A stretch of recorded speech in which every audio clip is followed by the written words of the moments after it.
And we're live. Today is the 8th of January. I'm your host, Commander Get Good Fox of Ronin Fox Armored Security. That means you are in the Fox Republic.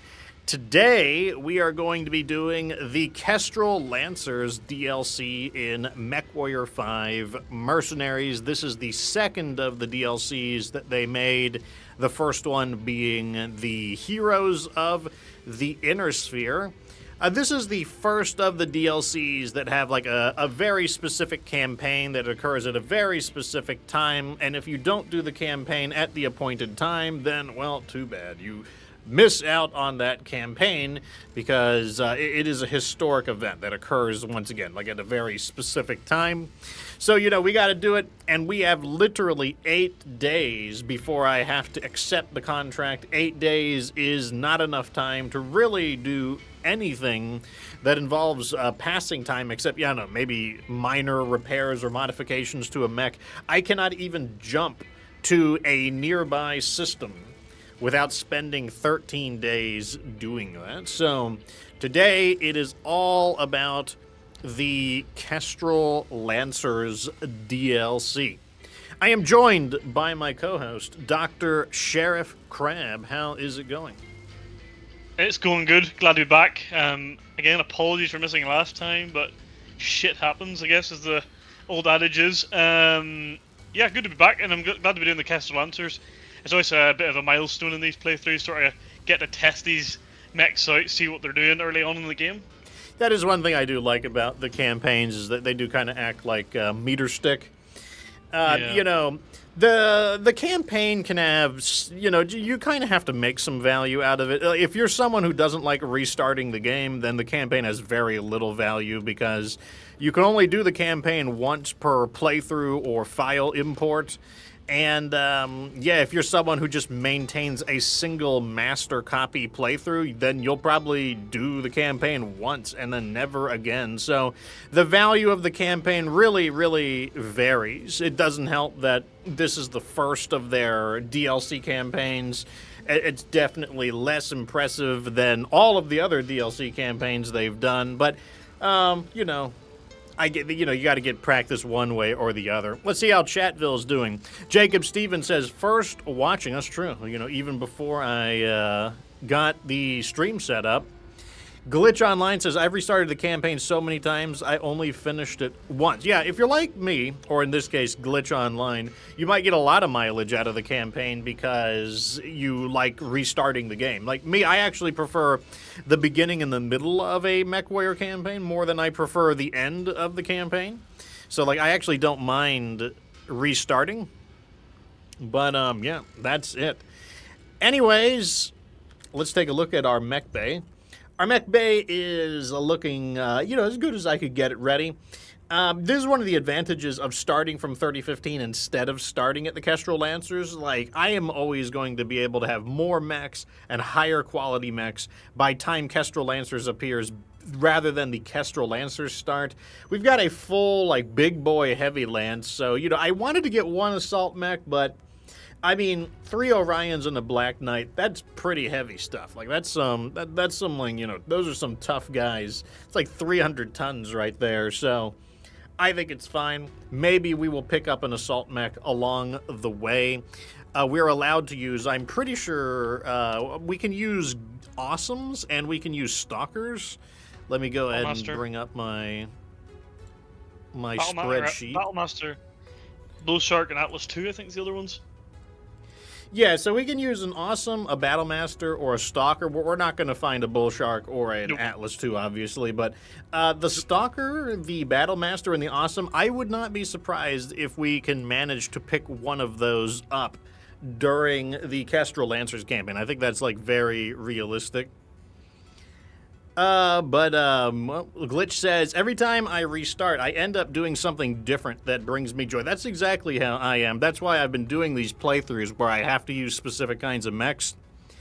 E1's Gaming says, I literally just restarted the campaign on Kestrel Lancers today, but of course I'm just trying to stop the launch to get another King Crab car. That one can be really tough if you take it on too soon. Jacobs needs a smoke break. All right, good sir. Enjoy the smoke break. Let's go ahead and get started, though. So did you do anything interesting? I did something interesting. Over the holidays, you mean, or just in general? Just recently. Oh, we're gonna skip the dialogue, by the way. I will not skip the cutscenes, but I'm not gonna read the dialogue. This is like our 5th or 6th time doing this. I'm just gonna skip this part. No, nothing seriously interesting for me. Well, I did something interesting, but I'll let like Overlord Dropship Camelot in honor talk. of our marriage, I give you a regiment of battle mechs. This scene to support them in perpetuity. This scene could have been such a bigger deal. In honor of our marriage, I know. I give you a vast. Are those all griffins? Were those all nothing but griffins? Confederation. Lancers, we have been called to war. Operation Rat is a go. Our objective, to cripple the Confederation's military-industrial complex, to bloody their most fanatic battle mech regiments, and to take their territory for our own, thus securing our borders for our newfound alliance with House Steiner. To do this, all 8 of the Crucis Lancer RCTs have been called upon to take one system, the most vital planet targeted by the Federated Suns, the fortress world of Tikhonov. Defended by numerous battle mech regiments, a vast network of man-made fortifications, and one of the most hardened planetary militias of the entire Inner Sphere. For over 600 years, Tikhonov has stood as an indomitable bastille, repelling all who dare to challenge its gauntlet of defenses. But the planet itself is a prize like no other. A fully self-sufficient world virtually untouched by the chaos of the succession wars. Heavily industrialized with an astronomical abundance of natural ore and mineral mining that fuels a booming planetary economy and acts as the foundation for Tikhonov's true prize, battle mech factories. Responsible for the manufacturing of large portions of the Capellan Confederation's heavy battle mech forces, and considered to be the lifeblood to the CCAF's war machine. Taking Tikhonov and its mech factories from the Confederation will rob them of one of their military's most vital resources and add it to our own. But the defenders of Tikhonov are among the most fanatical supporters of the Capellan state. Many of them lifelong residents of the region. Expect them to fight with unparalleled levels of ferocity to defend their homeworld. First Prince Hans Davian has personally charged the Crucis Lancers with this mission. To break the unbreakable fortress world and claim its mech factories in the name of the Federated Suns. And as God is our witness, we will not misplace the faith that he has put into all of us. We will bend Tikhonov and any other Capellan world that stands in our way to our will.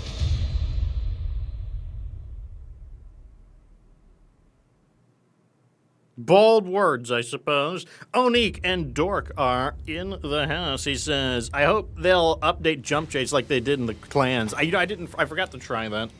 I should have tried out the new jump jets. Let's go ahead and grab some of these. Kill Vindicators, that's a Capellan mech, so that actually shouldn't be too bad. Kill Ravens, that's another Capellan mech, so those are actually perfect for what we're doing right now.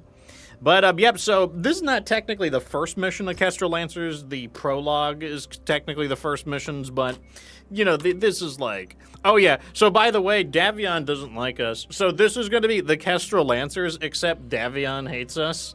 So, yeah. Anyways, we're going to be going with money because there's basically nothing to salvage. Let me see if there's anything for sale. Yeah, I was thinking that. Nothing we want, Catapult. but I don't know if we want the catapult yet. Especially because we're not going to be earning a lot of money. True. Like, you It's know, not very like, special, is it? I mean, like, we can get one later on. Like, I'm not, like, we're not dying for a catapult at the moment. Okay, Nah. so here we go. We're going to be doing the Kestrel Lancers, except House Davion hates us. And yeah, I don't know. Maybe it'll still be profitable. Maybe the base payouts will be good enough. You know, we'll have to see. Anyways, for the first mission, our drop weight is 245. We are going to be on an extrasolar moon. I don't know. What am I? I'm going to use the champion. This thing will be pretty good at destroying those stupid cannons. I'll send these guys in our trebuchets. Hey, I didn't even plan the numbers to go out like that. Okay, so I did something relatively interesting. Oh, yes. Yeah, so I went ahead and tried out something different. I have beaten my meat at levels that have not been beaten before. Like, I decided to beat my meat very hard. Dangerously hard. I have never beaten my meat to such a vigorous level. I thought I might actually damage the furniture. That's how hard I was, like, beating the meat. Like, the meat was being beaten to unprecedented levels. Why would I do this? Why would I beat my meat to such a extreme level? Well, I decided to grab my meat, and I was like feeling it, and I was like, some of the areas are soft, and some of the areas are hard. And I was like, you know, they say that if you beat your meat, it's better.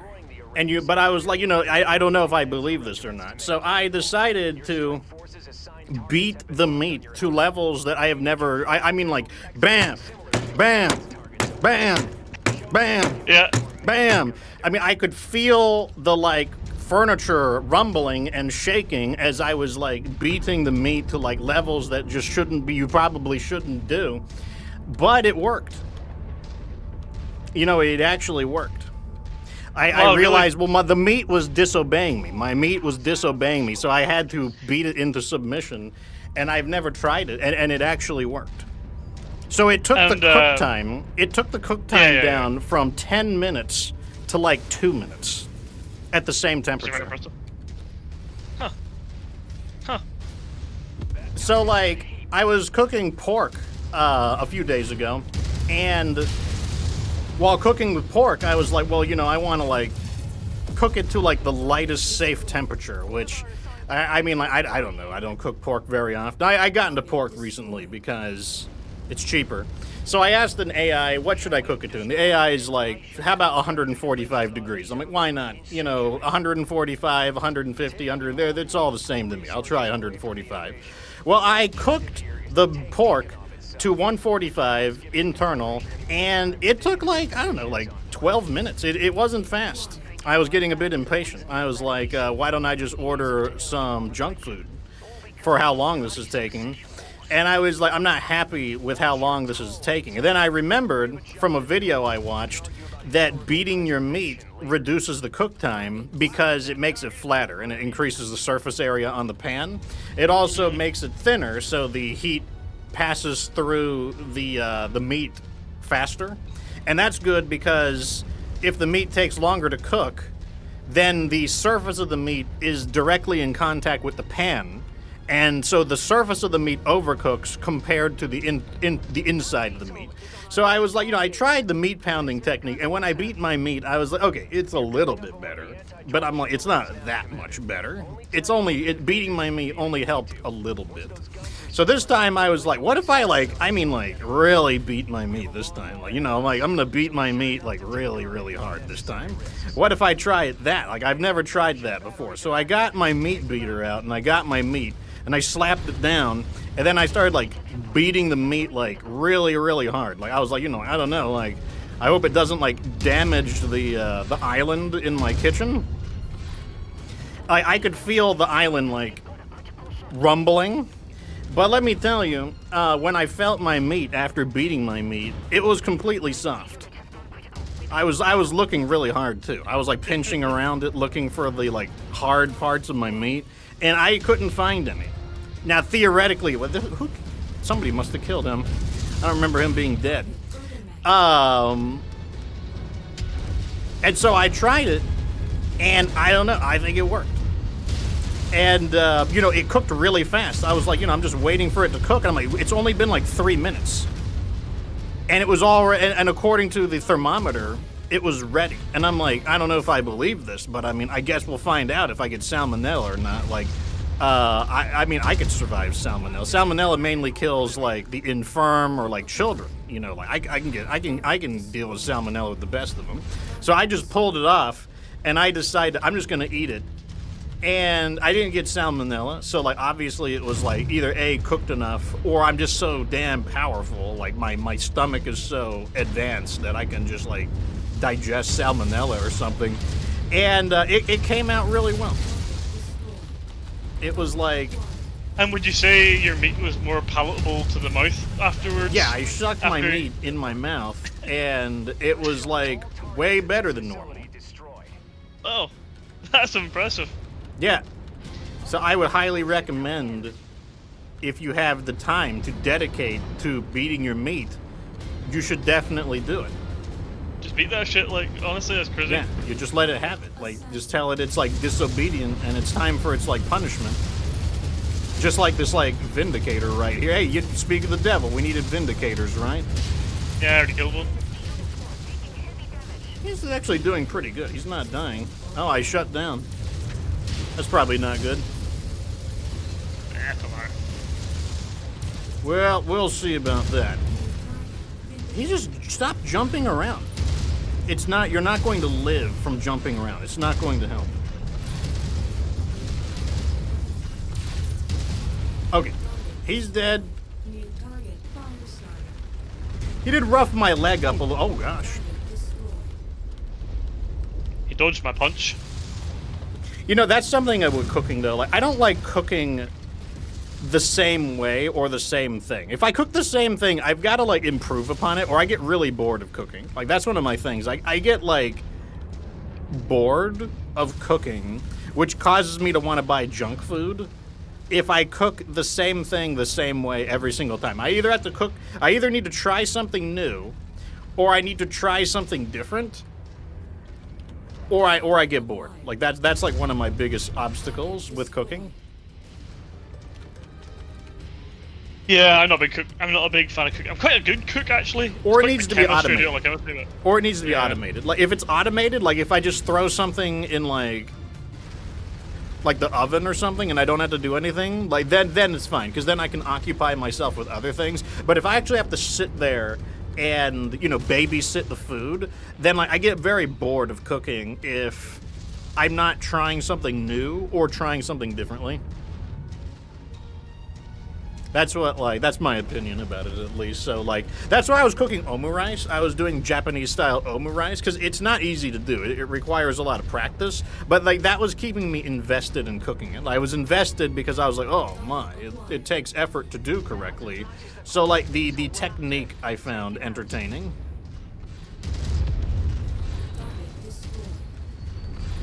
I'm just like- glad you satisfactorily beat your meat, bro. That's all I Yeah, care about. it was As a very, friend, like... friend to friend, that's all that really matters. Yeah, it was very vigorous. Like, it left marks and everything. Oh. Like, it was not to be underestimated. Is he gonna blow my leg up? He might blow my leg up. Who needs a leg, though? I don't need legs. Legs, oh, there goes my leg. That wasn't very nice. Oh, that's where I keep my SRM ammo. Well, you know what? I don't need my SRM ammo. And I'll demonstrate it by blasting this guy. I'll show you how much I need SRM ammo. You can barely see what I'm shooting at, but...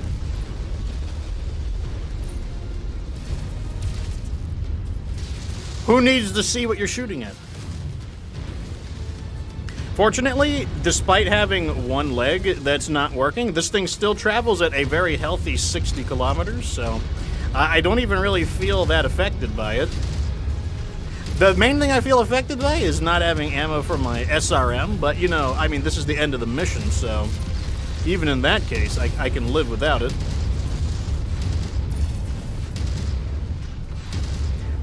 I mean, I am going to need ammo for my AC-5, but once again, this is the end of the mission, so I'm pretty sure, I don't know, I don't see a problem with it.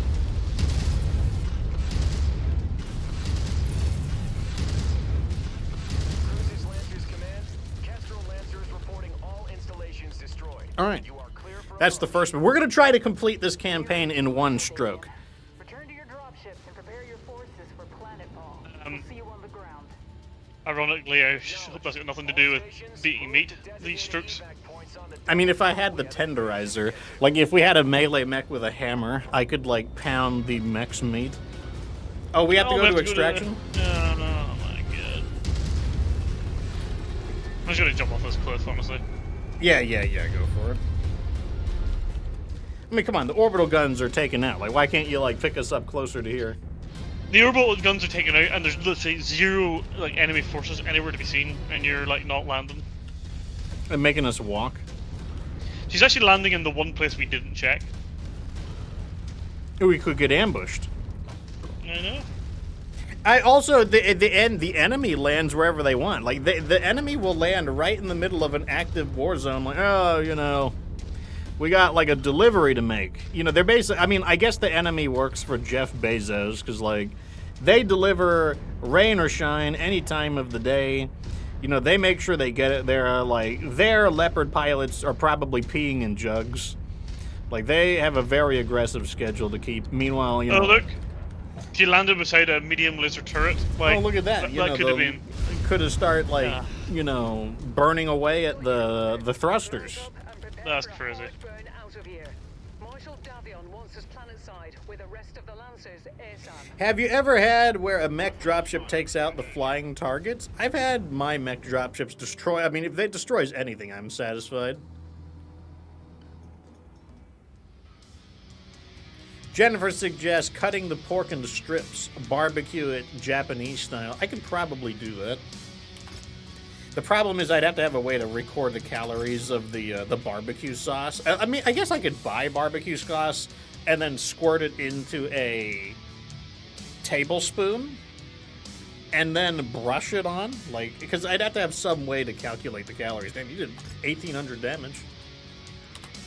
Yeah, I destroyed most of those things, though. We killed Kinda 20 VTOLs for 450,000 C-bills and a whole, like, 12 regular heat sinks. That was a lot of heat sinks. It's kind of frank. We'll take it. Kill Phoenix Hawks. Go, yeah, let's kill Phoenix Hawks. I don't know if the Capellans will field Phoenix Hawks very often, but, you know, what can you do? All right, next mission. This one is Summer Forest. Davion still is not very happy with us. You know, we'll just have to deal with it.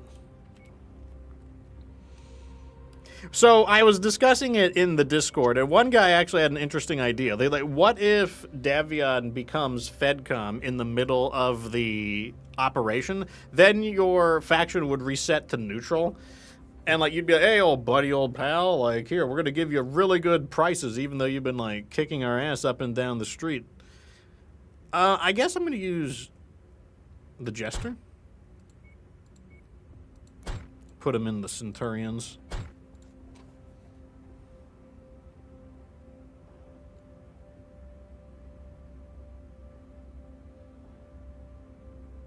Is it normal to get absolutely booty clapped by clan mechs? Even if you're using clan mechs? Yeah, because there's no additional defense scaling.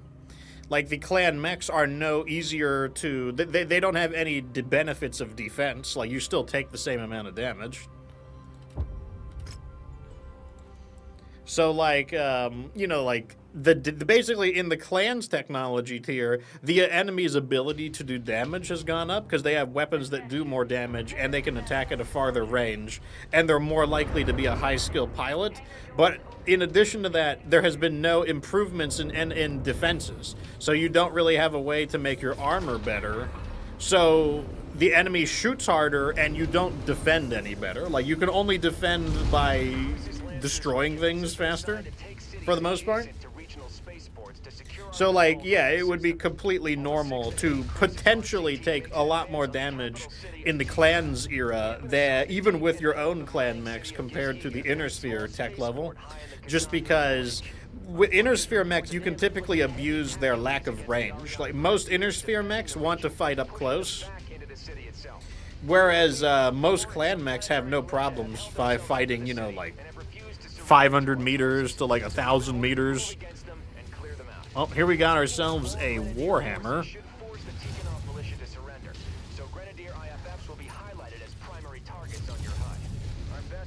I'm spinning him around real fast. Down he goes, and he dropped cargo. I'm grabbing it. It looks like that mech I am not going to read any of the dialogue for the Kestrel Lancers. We have already read it like a million times, well, like 6 times or so. So, you know, like, I will let the cutscenes play, but I am not reading any of the Kestrel Lancers dialogue. Normally, I don't speak over the dialogue either. I just don't. I'm going to speak over the dialogue if I feel like it. Like, you know, for long-time viewers, we have seen the Kestrel Lancers more than enough times, so it's all good. Yeah, we do not need to read all that crap again. I wouldn't call it a work of Shakespeare, to be honest. I mean, it's mainly like Fahad speaking out of turn or something, being like, oh my god. Like, oh! Literally. Hey, look at Fahad. You know, he has his different model. Could you have timed that better? He's like, oi! The Ares convention. We can't be doing that.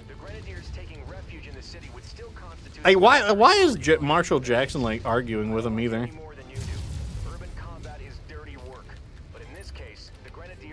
Like, he could basically be like, man, shut your like bitch ass like repair jockey, get back in the mech bay. Dara, welcome to the show. Hello, Dara. Van says, I got executed by an executioner fielding double PPCs, like I died instantly. I mean, he could have hit you in the head. You know, you want to just look where get an idea of what your damage report is.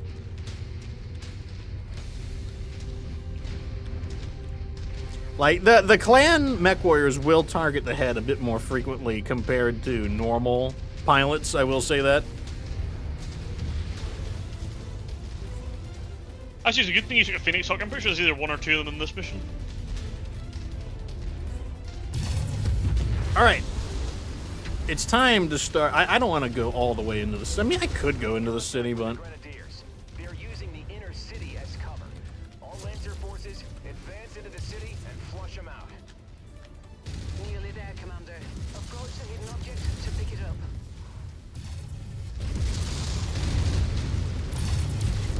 Okay. We gotta smash all these enemies in the city. And I found a cargo. I'm gonna grab the cargo real fast. Insert ammo. Ready to start pickup operation. Let's find out. Good. Ammunitions can be Wow, you called it. Ammunition. I remember. I mean, I can't wait to like. I can't wait to get more ammo from my like large laser. It's quite sad, but I remember most of the things in these missions, to be honest. Oh, are they consistent on their drops? Like, it's not random? They are. Like, all these mechs are exactly the same every time you play it. I knew the mechs would be the same, but like I didn't know even the cargo crates would be the same. Yeah, they are.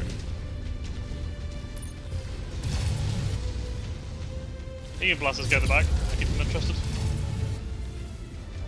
Oh my god, he like, oh, I'm about to say, he barely survived. It's crazy. He was clever. He's like a medium mech. Medium mechs always like try to hang on by just like a sliver. And by the way, joke's on you, Dara, regarding that message. You want to hear me read? I can't even read, like, not drunk. I'm dyslexic, so if you try to like put alcohol in the mix of that, like, there ain't gonna be any words. You don't get like enhanced reading capabilities from drinking? No, it certainly does not improve the scenario at all.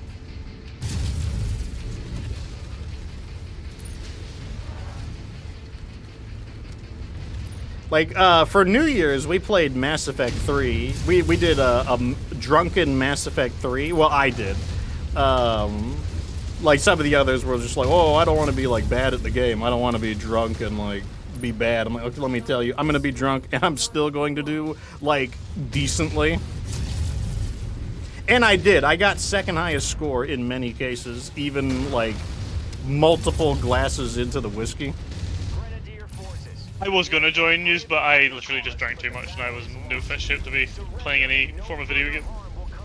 Chubby fell asleep. Like he was like, I'm gonna go slower this time, Fox. Like I'm not gonna go as hard on it. I'm like, okay, you know, probably not a bad idea. Like last year, we might have gotten a little carried away, but I don't know. It didn't matter. He started like pounding the wine, and then just out of nowhere, like he just started going really quiet. I'm going to sleep, guys. I'm going to sleep. I slowed down. Like, there was a point where I was like, all right, I can still play the game. It's like I'm having trouble walking, but I can still play the game. And I need to stop. I had enough cognition to know to stop. I'm like, let me stop. Like, this is the perfect amount of drunkenness. I can still play the game. I still know how to reload. I know how to take cover. I know how to use my abilities. So I managed to stop. So like, it wasn't even that bad. I didn't even suffer a hangover the next day, for example. See, I had a small issue. I had bought a new bottle of liquor, and I had a bottle of whiskey in the cupboard, kind of like a cheap one. So I was drinking like whiskey and Coke, and I didn't have any room to put the whiskey back in the cupboard. So I was like, I may as well drink it. So yeah, just get rid of it. Might as well use it. I was like, what's the big deal? Yeah, it's not going back in there. So I kind of like, yeah, I just finished it. We killed 3 Vindicators. That's 1.4 million C-bills. We got a tier 5 small chemical laser. Interesting. Let me see if I can replace that mission. Get heavy rifles tier 2. Yeah, sure. It's better than the other ones. Moving. Oh, do we get repairs going? I felt a little bad for Meme Connoisseur because like he had to work on New Year's Eve. And he did get home, but by the time he got home, like, Chubby was basically on his last legs, and I was done drinking by then. I was like, nope, no more. So I did feel a little bit bad for him during the party, but he's like just how it few hours, isn't he ahead of you or whatever? He's on the other side of the United States, so he's behind. Yeah, so it's like. Nearly the same. About three hours. Time zone difference. He's 3 hours. 3 hours. It's nearly the same as what the difference between me and you. I think it's 5 hours, but yeah. So yeah, you're like 5 hours ahead. He's 3 hours behind. Yeah, you're right. So like he got home at like midnight his time, around then. No, like 11 his time. So it was like 2 a.m. my time. Like I was drunk enough that like I was still like. Not playing the game optimally, but like I was not so drunk that I realized that I should like stop. Like I'm like time to stop. Like I started on the Captain and Coke, but like Captain and Coke, I don't know. I just wasn't in the mood for it. Like it was too sweet. I don't like it. It's too sweet at the moment. Like I don't know. Like I really like citrus, so then I switched to vodka and Mountain Dew. Let me tell you, that was awful. Like I did so I got a glass out. I did 50% vodka and 50% Mountain Dew. I took a drink of that. I'm like, this tastes like fucking ass. This is awful. Like this tastes like Mountain Dew flavored rubbing alcohol. I'm like, this is garbage. So I just drank a whole bunch of it and then just poured more Mountain Dew in order to dilute it so that it would like start tasting better. But like I don't know, it was not it, let me tell you. Cause like vodka and like Fanta lemon, like lemon soda, I guess in your language, is like one of my favorite ways to drink. Yeah, the thing is like, but I guess Mountain Dew's Mountain Dew's quite like sweet as well as being quite like citrusy. So I guess maybe that doesn't help. I'm not sure. I mean, like, the mix rate... Okay, so they recommend... Because, like, that was the purpose of Mountain Dew. A lot of people don't know that the actual purpose of Mountain Dew was to cut liquor. That's why Mountain Dew is so damn sweet tasting. Yeah. Like, it was basically being designed as a tonic. And, sometimes it's quite good, but, like, I don't know, like, I just went 50-50. 50-50 was not it. Like, you're supposed to do 25% vodka, 75% Mountain Dew. And, like, that's what it started. I'm like, this is tolerable. Like, this is fine. But, normally, like, if I go somewhere nice, they're going to do something with, like, a citrus liqueur of some kind. And, like, that always turns out to be decent. I need to change my weapon groups. You can get, like, fruit-infused whiskeys and stuff like that. Or whiskeys. Vodkas and stuff like that. Although I think they're a bit not great, to be honest. But you can get them. Yeah, I mean, I guess it means you have less control since, like, it's already been mixed. Because, like, you could buy things separately and then... Let me flip these around real fast. Why are these like that? There we go. All right, this is the part where they have that giant defense wall. Which I'm going to be literally useless against, so I kind of forgot about that. I love how they're these guys retreating. just, Yeah, they're just Oh, like, it look at makes that me laugh. Atlas. Like, check that Atlas stats. know. It's like he's got like this big like rear armor breach. It's like just backpedal, like just turn in reverse and like take damage to the front. What a dumbass.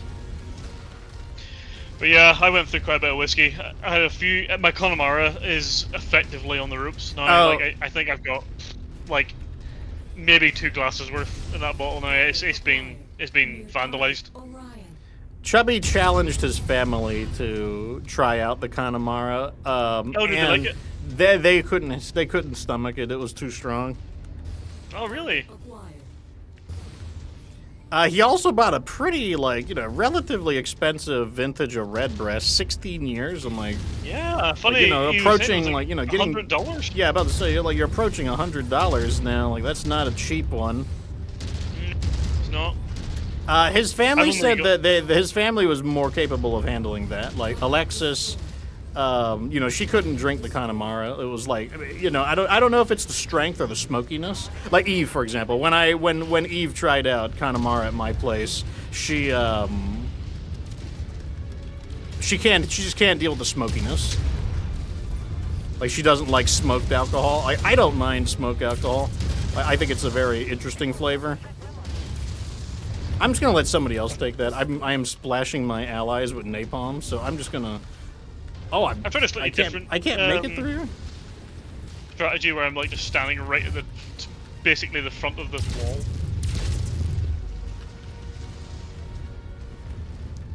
Booze is rare for me. I prefer spirits and wine, says Van. That's how I am as well. And now people tell me that maybe I just haven't had the right type of beer, but generally speaking, all the beer I've tried, I don't know. I'd rather just have wine, or I'd rather just have liquor. But I don't know. Maybe I just need to keep trying.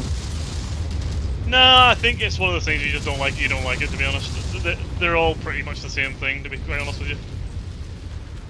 I'm just trying to make it inside here so I can like beat the shit out of these guys right now, but I have never cleared the wall this way before. This is a very unorthodox method for clearing the wall, at least by my standards. I just figured that I was gonna just stand back there and do like literally nothing. So like, let's just like get in there and see what happens. It's kind of working. I mean, we are overrunning the wall, and I haven't really taken a lot of damage, but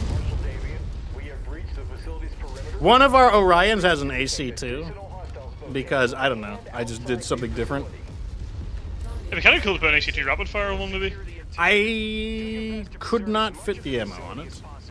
Well, what I wanted to do, it's the Orion with the 3 missile launchers. So what I wanted was to shut people down, and then what I wanted to do was punch them. But the Orion has lower arms instead of full arms. So I put on the reinforced arms so it could punch people a little better. Is this the javelin? Wait, we have to destroy. We're doing now. The turret generator is optional. Forget the turret generator. We've never done it before, ever. You need jump jets to get to it. I like how a secondary objective is to not destroy the factory, and then we did destroy the factory and we failed. In fairness, it doesn't say optional. It's like, yeah, just don't do it. Yeah, we tried it one time. We tried destroying the, just to see what would happen. And yeah, it didn't work out. Yeah, they didn't like that, did they? I can't believe he survived with just a sliver of... And then the PPC... Oh, he's out of my reach. That's the problem. That's the problem. Is there someone behind me? Yes, there is.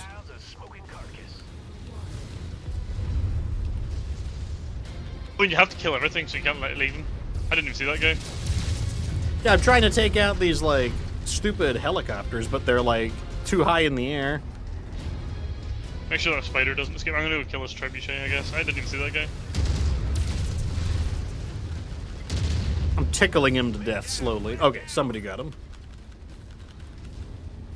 I got you now.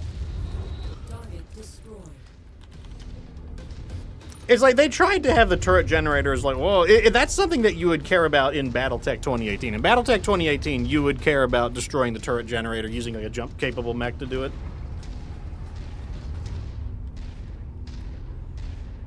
But in this, you know, I don't know. I just kind of destroyed the turrets. Like it's not even that big a deal.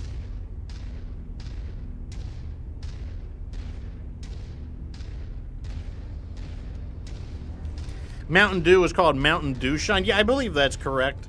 Like, it was just, I think it was invented by a bartender, a guy who was like just doing mixed drinks as a bartender, and he was the guy who created the Mountain Dew formula, and then I believe he sold it to Pepsi.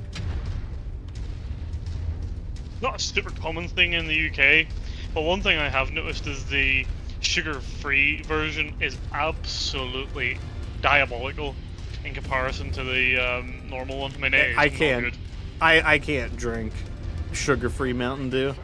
I would rather give up soda. I would just give up soda altogether before being forced to drink sugar-free Mountain Dew. It's funny because like Coke Zero or Pepsi Max are like, they're fine, they're great. I don't mind them. They don't even like. I actually prefer them probably to the sugared one. Oh, here's the javelins. But I don't know what it is about that stuff. I just don't like it at all. I don't even know what happened to that guy.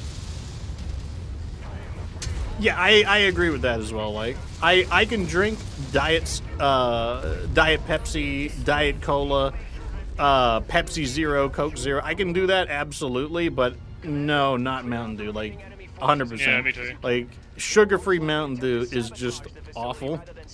It's like evil. I'm just like, what were you guys thinking? This is dreadful. Like, who okayed this? Someone with very little brain. Our mission is to capture this complex in functional condition. Oh, shut your yap. Fire in these tight quarters and eliminate any enemies you encounter ASAP. Van says, sake and wine have character and are refined, I think. I like the taste, but where did he go? Not kill list. On the There it roof. is. I've never had sake. I've drunk plenty of wine in my days, but never had sake before. Sake is quite diverse, because, like, sake... I have, actually. Sake can be very dry, but it can also be, like, very, like, fruity as well. Like, there's a lot of different kinds of it. Like, normally you get dry sake on, for meals, like, for, like, steak and stuff like that. I know, like, women really like the citrusy, kind of, like, fruity sakes. Whereas the dry sake are typically served with, like, beef. Oh, repair things. I forgot what this actually could do with them. Oh, God. Crashing all over the place like a dumbass. Automated mech repair bays handy. Make use of them while you can, Commander. No Why not? telling what we will face deeper into this facility. Alright, in we go. I guess I'll get polished up a bit. The last time Eve visited, we bought, like, a whole bunch of sake. Like, I think she's coming back down in either February or March, so I'll probably do the same thing.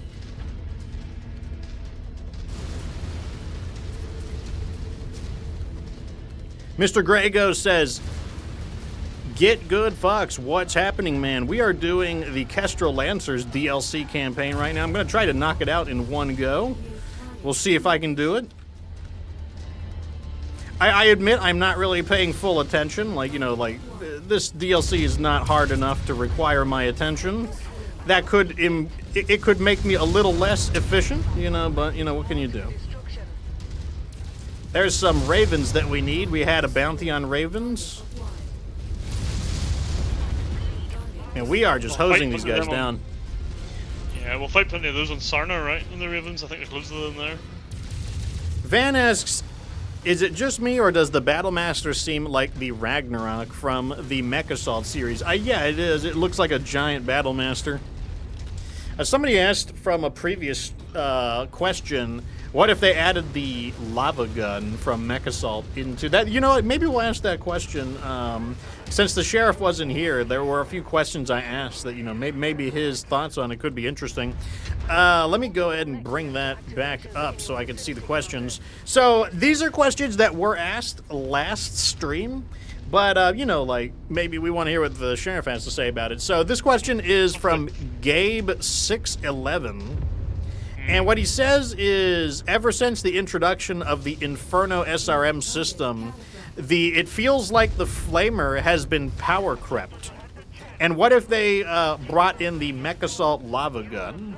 So he wants to know, basically, do Flamers need a rework? Because they've been power crept by Infernos. Yeah. That's the question there. Like, you know, I don't know. What do you think about that situation?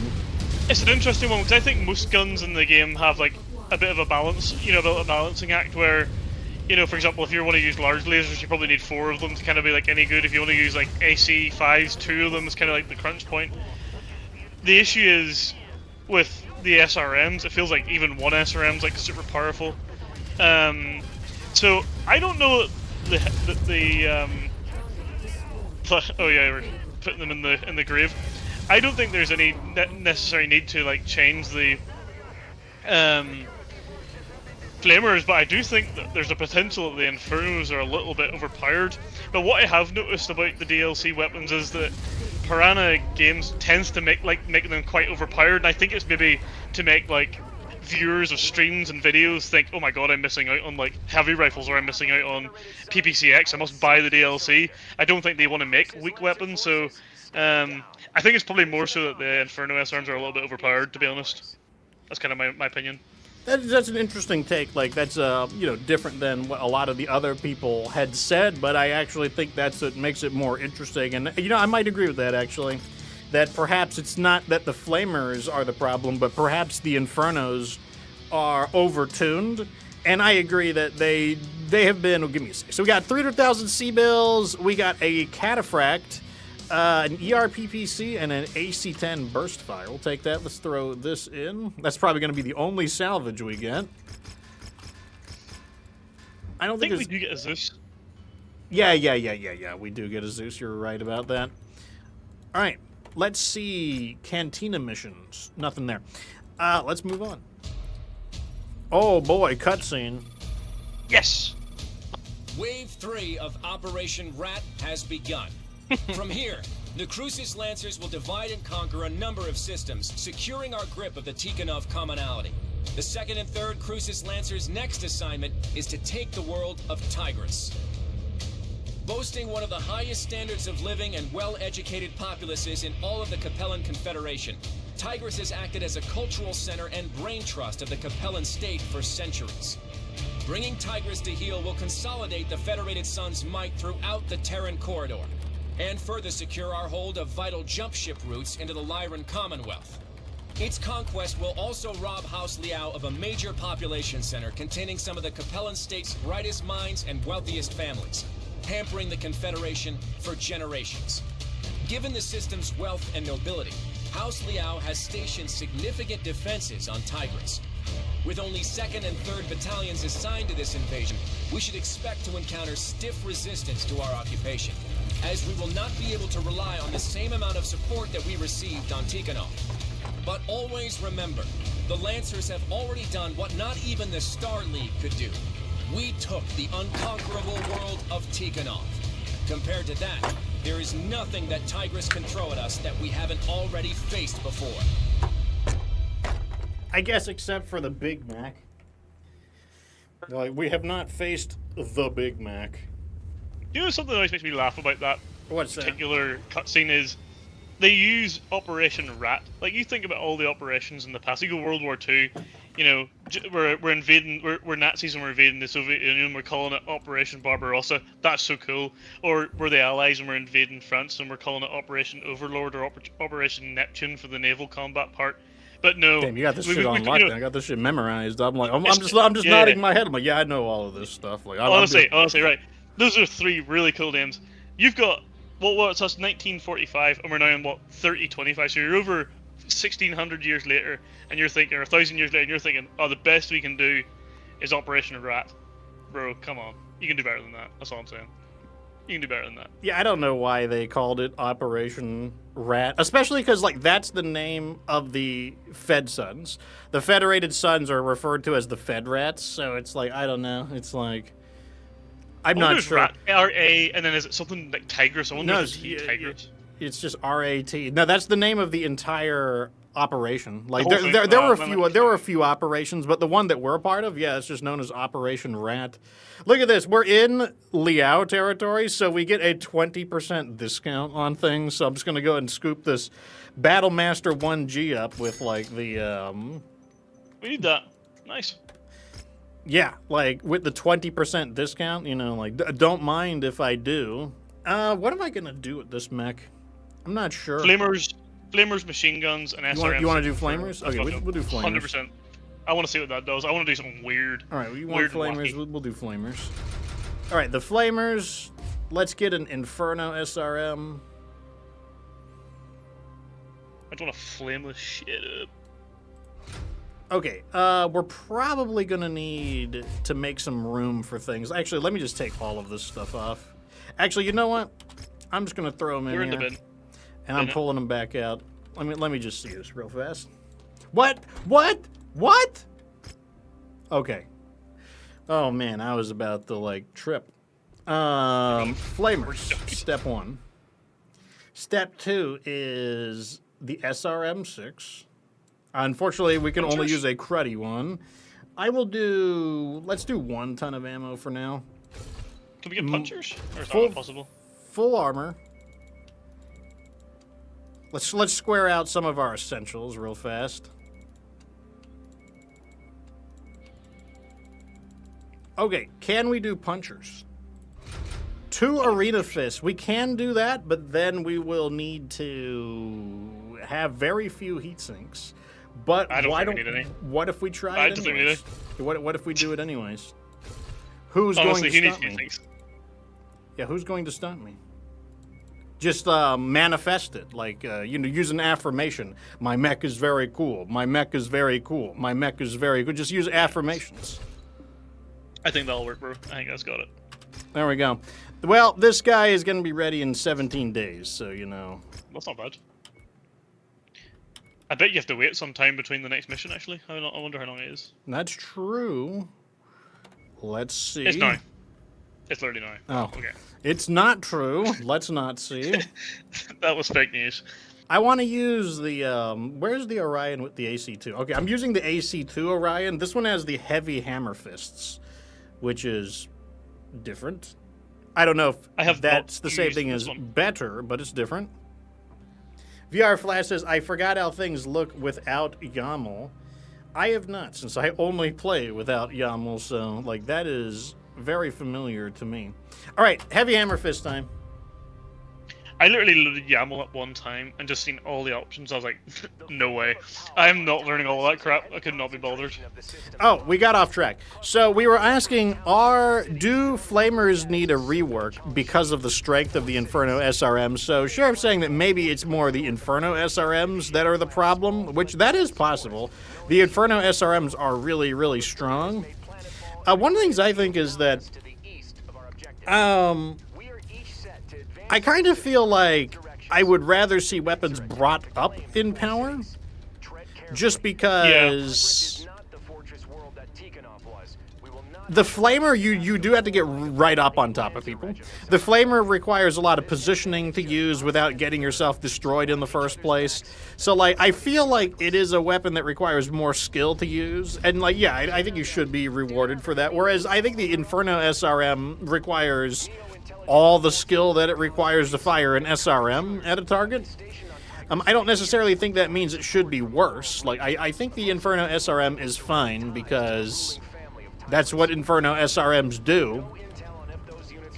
But, perhaps the flamers could do a bit more heat damage. Maybe not a bit more, maybe a decent bit more heat damage. Just because, like I said, you do have to get, like, right on top of the enemy. It's a very, very short-ranged weapon, so, like, I'm not sure. Like, yeah, on one hand, maybe the Inferno SRM does need a nerf. On the other hand, one thing that PGI has really been doing is when they add a new weapon in, they have been really trying to make sure that it's a pretty good weapon. It doesn't always 100%. work. Like the rifle burst fire, those ones really stink. I don't think rifle burst fire is very good. So that's an example of one where it wasn't very good, but it wasn't like a completely new weapon either. But most of the new weapons they add, they try to make them, you know, like good in a particular way, like, you know, like give a justifiable reason to use them, basically. Where did he go? What are my weapon groups? Oh, I need to change my weapon groups. Let me do that real fast. The AC2 goes here. The flamers go here. These go I'd be here. interested to see the maths on ton per ton SRMs versus SRM 686 versus flamers. Since you'll need. Oh, let's go. I thought you just burnt out. You need 4 flamers effectively to make up for 1 SRM, since you need 3 for the SRM and one ton of ammo, right? Yeah, you also need a lot of hard points too. Like, you have to be a mech that's compatible with the hard points. So you need 4 flamers to make up for in tonnage what you're putting out with an SRM 6 Inferno, and I would say 4 flamers probably won't be too far off what 1 SRM 6 plus a ton of ammo is. You know, I think it'll be closer than you think in terms of its heat and damage output. The problem is, rather than doing it in one burst, you've got to like trace the 4 flamers over the same period of time. So you're right, it's probably slightly more difficult, but... Yeah, I mean, well, one of the things is, like, you can just engage from such a far distance compared to it with the SR. You know, I can, you know, aim my shots a little higher and, like, let them have it. I only have 1 flamer. I didn't realize that. I thought I equipped a flamer on both arms, but apparently not.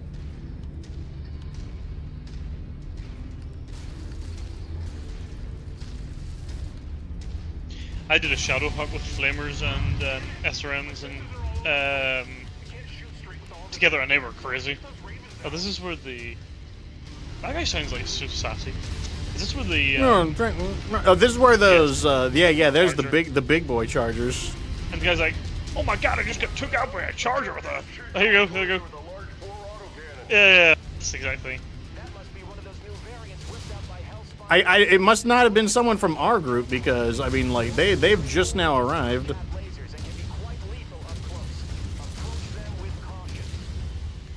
I'm pretty sure those guys are meant to be, like, right on top of us at this part. Yeah, you're probably right. Is this guy still alive?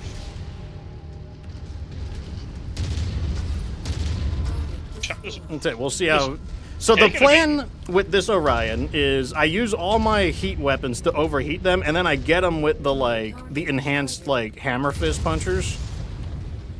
Because these hammer fists, they do like 22 damage, so, like, you know, that's not terrible. I'd say this thing here, that charger will be nasty with SRM Infernos. Because you could stick 2 SRM 6 Infernos on that thing. That's true. And then back up with an AC-20, I think that'd be nasty.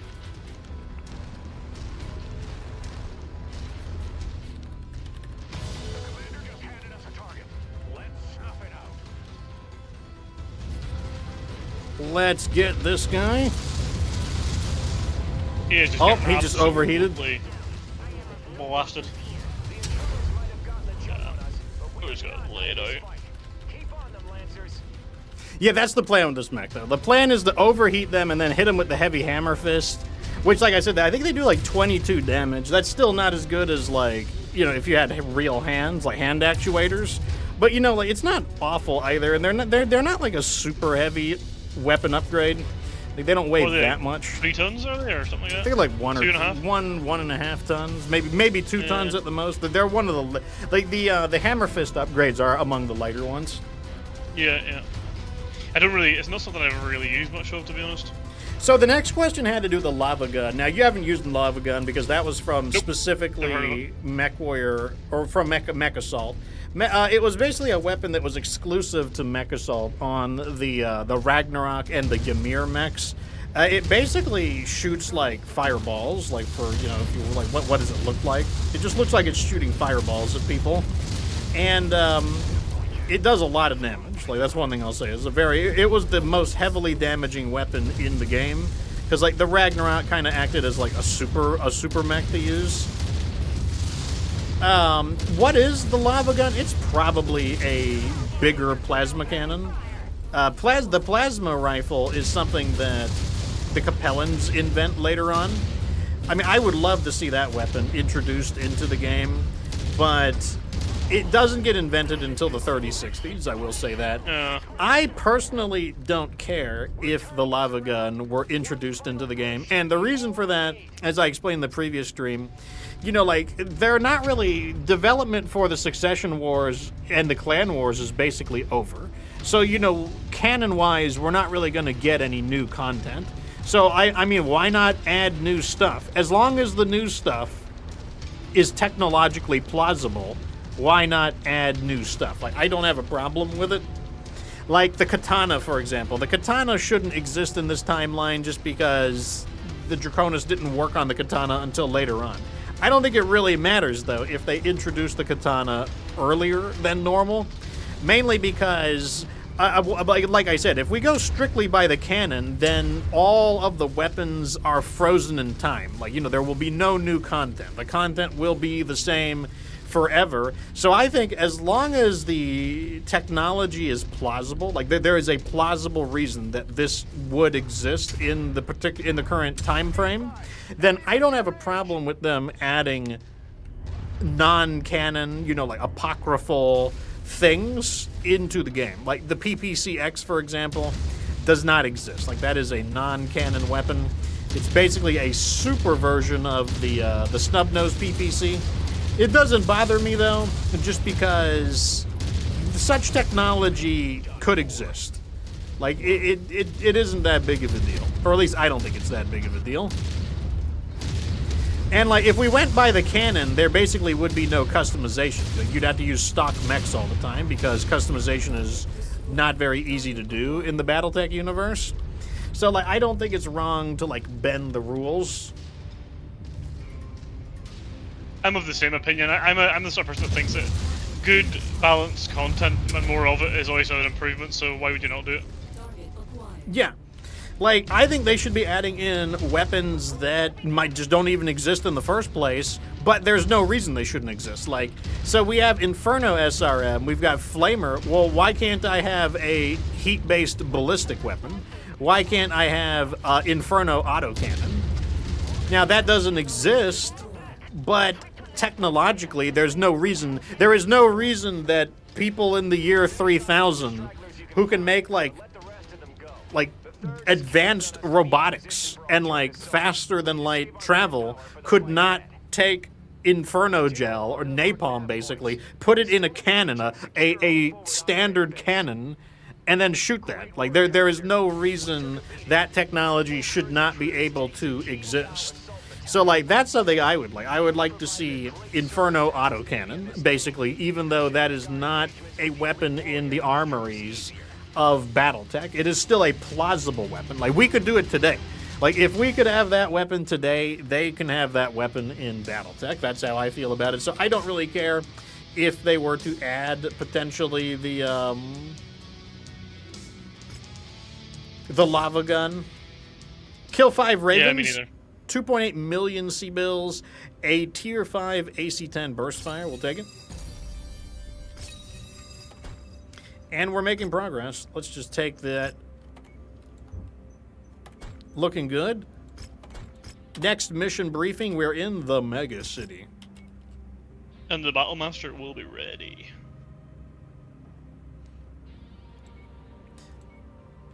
There we go. So Glitch says we have to be careful because if you push forward enough, you might end up with lambs. Well, lambs are canon. Like, lambs existed. So, like, even the lambs is a weapon system that justifiably could exist because it already exists. In fact, there's more precedent for lambs than there is Inferno autocannons. This thing isn't ready yet? It will be, you just need to forward the time.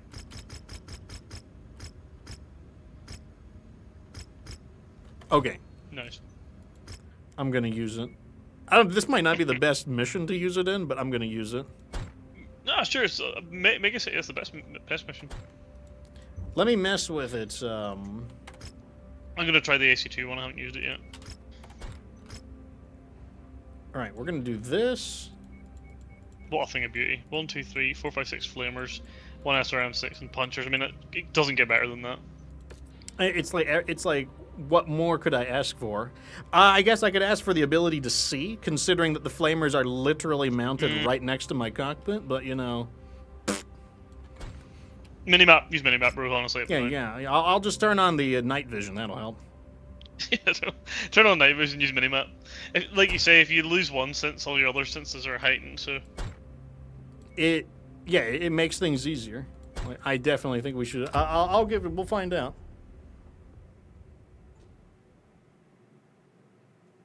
Contact. Enemy forces closing in. Marshal Davian, Lao forces are making their move. You're clear. Damn, I can't deal with helicopters. Roger, Marshal. yeah, I kind of just about can. Our brothers in the 3rd Crucis are now defending a Liao counteroffensive. While they hold I'll burn him. forces at bay, we're clear to make our No, I won't burn him. cities. The region is dependent on a number of I'll burn him. generators that power the entirety of the grid from a centralized I won't burn him.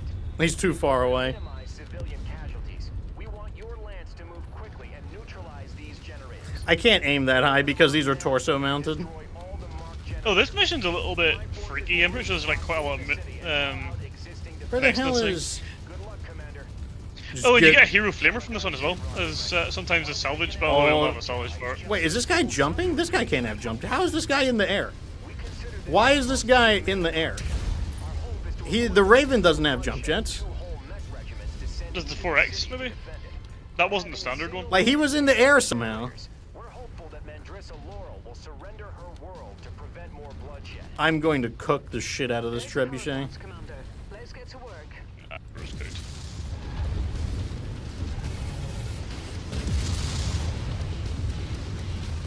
Just wait till I get closer to you. Oh, here we go. Here we go. I'm cooking him. Okay, he overheated. Time to start going to town on him. Down he goes. Punch him out. Now, this is the real Mike Tyson's build. It even cheats like Mike Tyson. I don't want, like, every person in the world focusing on me, so I'm going to go behind a wall and use the fact that I'm an assault mech to do that.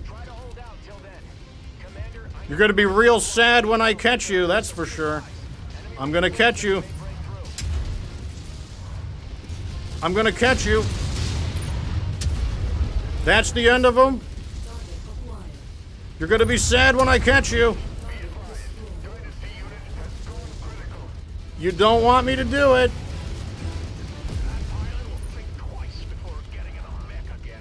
Nice work, Commander.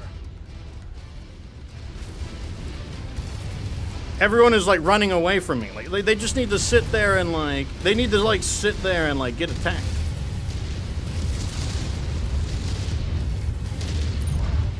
Boom! The big puncher.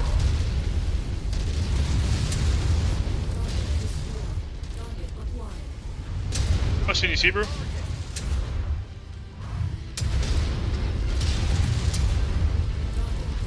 Sometimes I can't tell when they're dead when I'm punching them, because like it's not very like there's not a giant explosion. There's no escape. They said Nice. we wouldn't eat the bugs, but when I cook that cicada, it's going to get eaten. Huh! Huh! You got a mean streak, Commander. Great shot. Great shot. It's pretty fun. I'll say that. I'll say one thing. It's pretty fun to use. I was gonna say it's like something that's been in the back of my mind for a while. I'm not gonna lie. I was like, what if you just like maximum flame? You have broken into the rear line and are attacking our command centers. We're putting up with Oh yeah, this is the mission where that woman's just like, oh my god, we're getting beat up. Second Lancers unit. Yeah, it's like the girl failure honestly, fails. It's like literally learn to play, bro. Four cities. Deviating from the mission plan could throw the entire attack into disarray. Request denied. I forget what I'm destroying here. What am I destroying here? Generators, dog. By heavy autocannon fire. Heavy infantry raided our headquarters shortly afterwards. They got There's a drop ship over there. Where are they dropping? An archer and a marauder. Okay. Damn, I can't aim that high. There we go. Oh no, they're gonna. Wait, I need bigger break targets. Operation Where's a bigger Brass. target at? There's an archer there, bro. It's actually right behind me, I think. Oh, the stupid Centurion's blocking me. No, don't attack me. Commander, I'm rerouting to support the 3rd. Rihanna, Here we go. you operational commander of this mission. Finish this, then fall back to our position. Understood, Marshal. Good hunting. Come back here!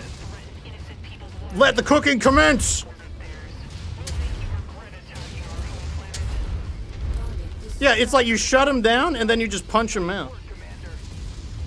That machine's about to become charred debris. Get clear. And I mean, okay, here's the thing. The heavy assault fist actually hits really hard. It does like something like 50 to 60 damage. It's nasty. It's not a small number. It's a pretty big number. No, it's a nasty weapon. What am I destroying in here?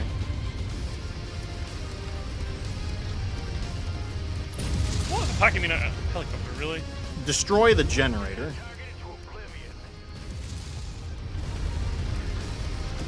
There it is.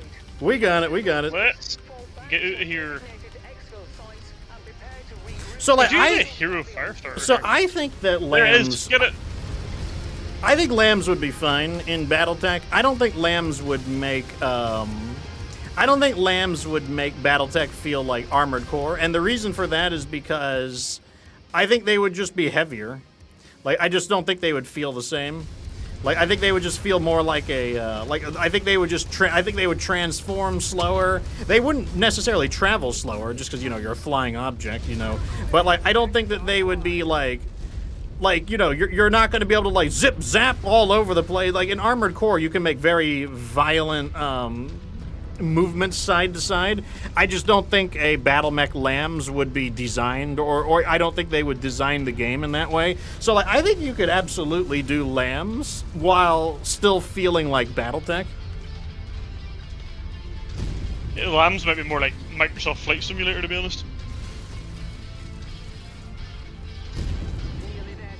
Like the Lambs version of the Champion, for example, has very little weaponry as well. Like it had to sacrifice Oh, really? a large quantity of weaponry in order for the ability to, because like the Lambs required it to have a transformation, like it folds its legs up and everything. But that meant like more machinery in order to do that, and then also it just couldn't be like as heavy duty. Like its gear had to be like, to be more aerodynamic, its gear had to be lightened. So, like, I think that I don't think a LAM system in MechWarrior would necessarily, like the Leopard flies very, like, fast when it moves in a straight line, but it's very, like, ponderous when it's, like, vectoring with its thrusters. Like, I think LAMs would probably be very similar. The stacking flamers increase damage and range. It increases damage, but it does nothing to the range.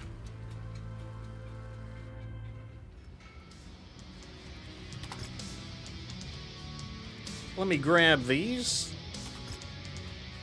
So first test on the Battlemaster was pretty nice. Like we'll get it repaired so that you can give it a try.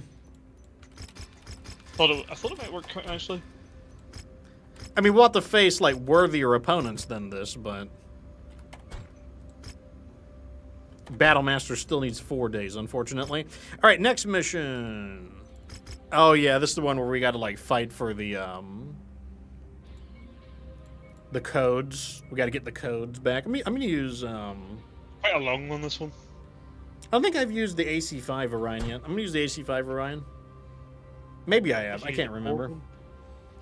Left you with 100 tons. I want to keep the heavy mechs for us, so I'm just gonna keep them in the Centurion. They've been doing fine in the Centurions, to be honest. Not really. They're only attacking us. They're not even attacking our allies hardly anyway.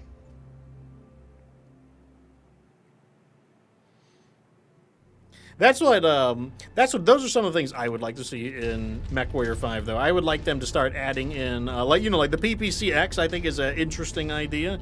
Was the PPCX a bit powerful? Yeah, it probably was. That's why it got nerfed in Shadow of Kerensky, but it nevertheless it does have weaknesses too. The PPCX is not perfect. Like you do have to get pretty close to people to use it, which I think is fine.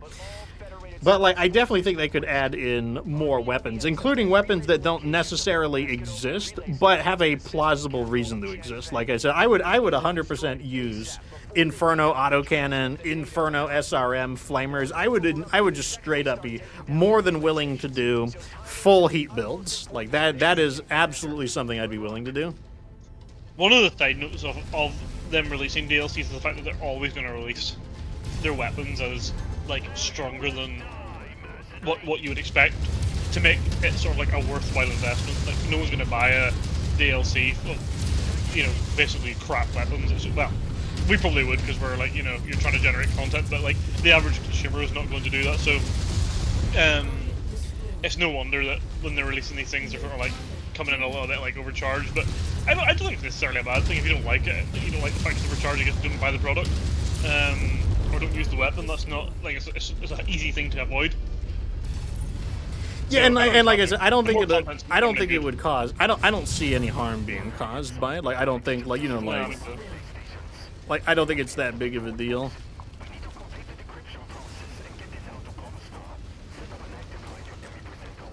PPCX doesn't seem to deal that much damage when I use it. Says Van, you got to get a bit close. Like you have to get like some.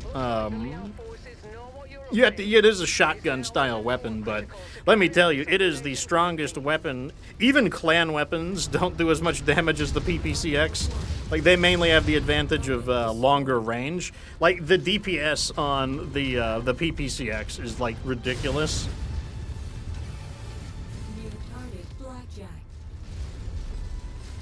Like a single PPCX does more damage than many mechs with all of their weapons combined.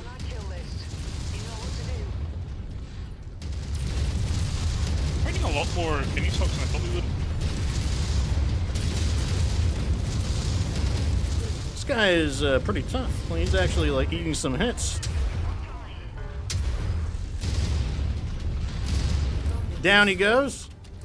It's a good community question though. It asks and invites a lot of questions about what's next. Considering you presume there will be more content. Why we do not make more content, but people are buying it. So it does beg the question, like, what can they do next when they're starting to exhaust all of the sort of cannon weapons, Yeah, I mean, they've already shown the willingness to create like new types of vehicles. Like they made like the Sokolov helicopter and stuff. Like they're willing to do stuff that isn't strictly canon. Which, like I said, there is no FOSSA anymore. Like there's no FOSSA to iterate upon the weapons in this timeline. So, like, if we don't make new stuff, then we will just be using the exact same stuff forever, basically. And who's to dictate what even is canon anymore? Like you say, when there is no... Originally, it would be FOSSA, but, Yeah, the grandfather doesn't exist anymore, so you need something new. Like, now it's like, I guess Catalyst has, like, the torch was passed to Catalyst, but... A lot of people don't agree with what like Catalyst does either. So like even like Catalyst is kind of seen as like, yeah, they're the custodian, but like a lot of people don't like that the Draconis Combined conquered New Avalon. I'm like, you're a Fed rat though. Like who cares if you're mad that like the Federated Sons got their ass kicked. Like I don't sympathize with that one, but I have no idea what people's opinions is. Like, what does the Catalyst player think of like the Republic of the Sphere, the Ill Clan and stuff like that? Like, I have no idea what the typical person thinks of that.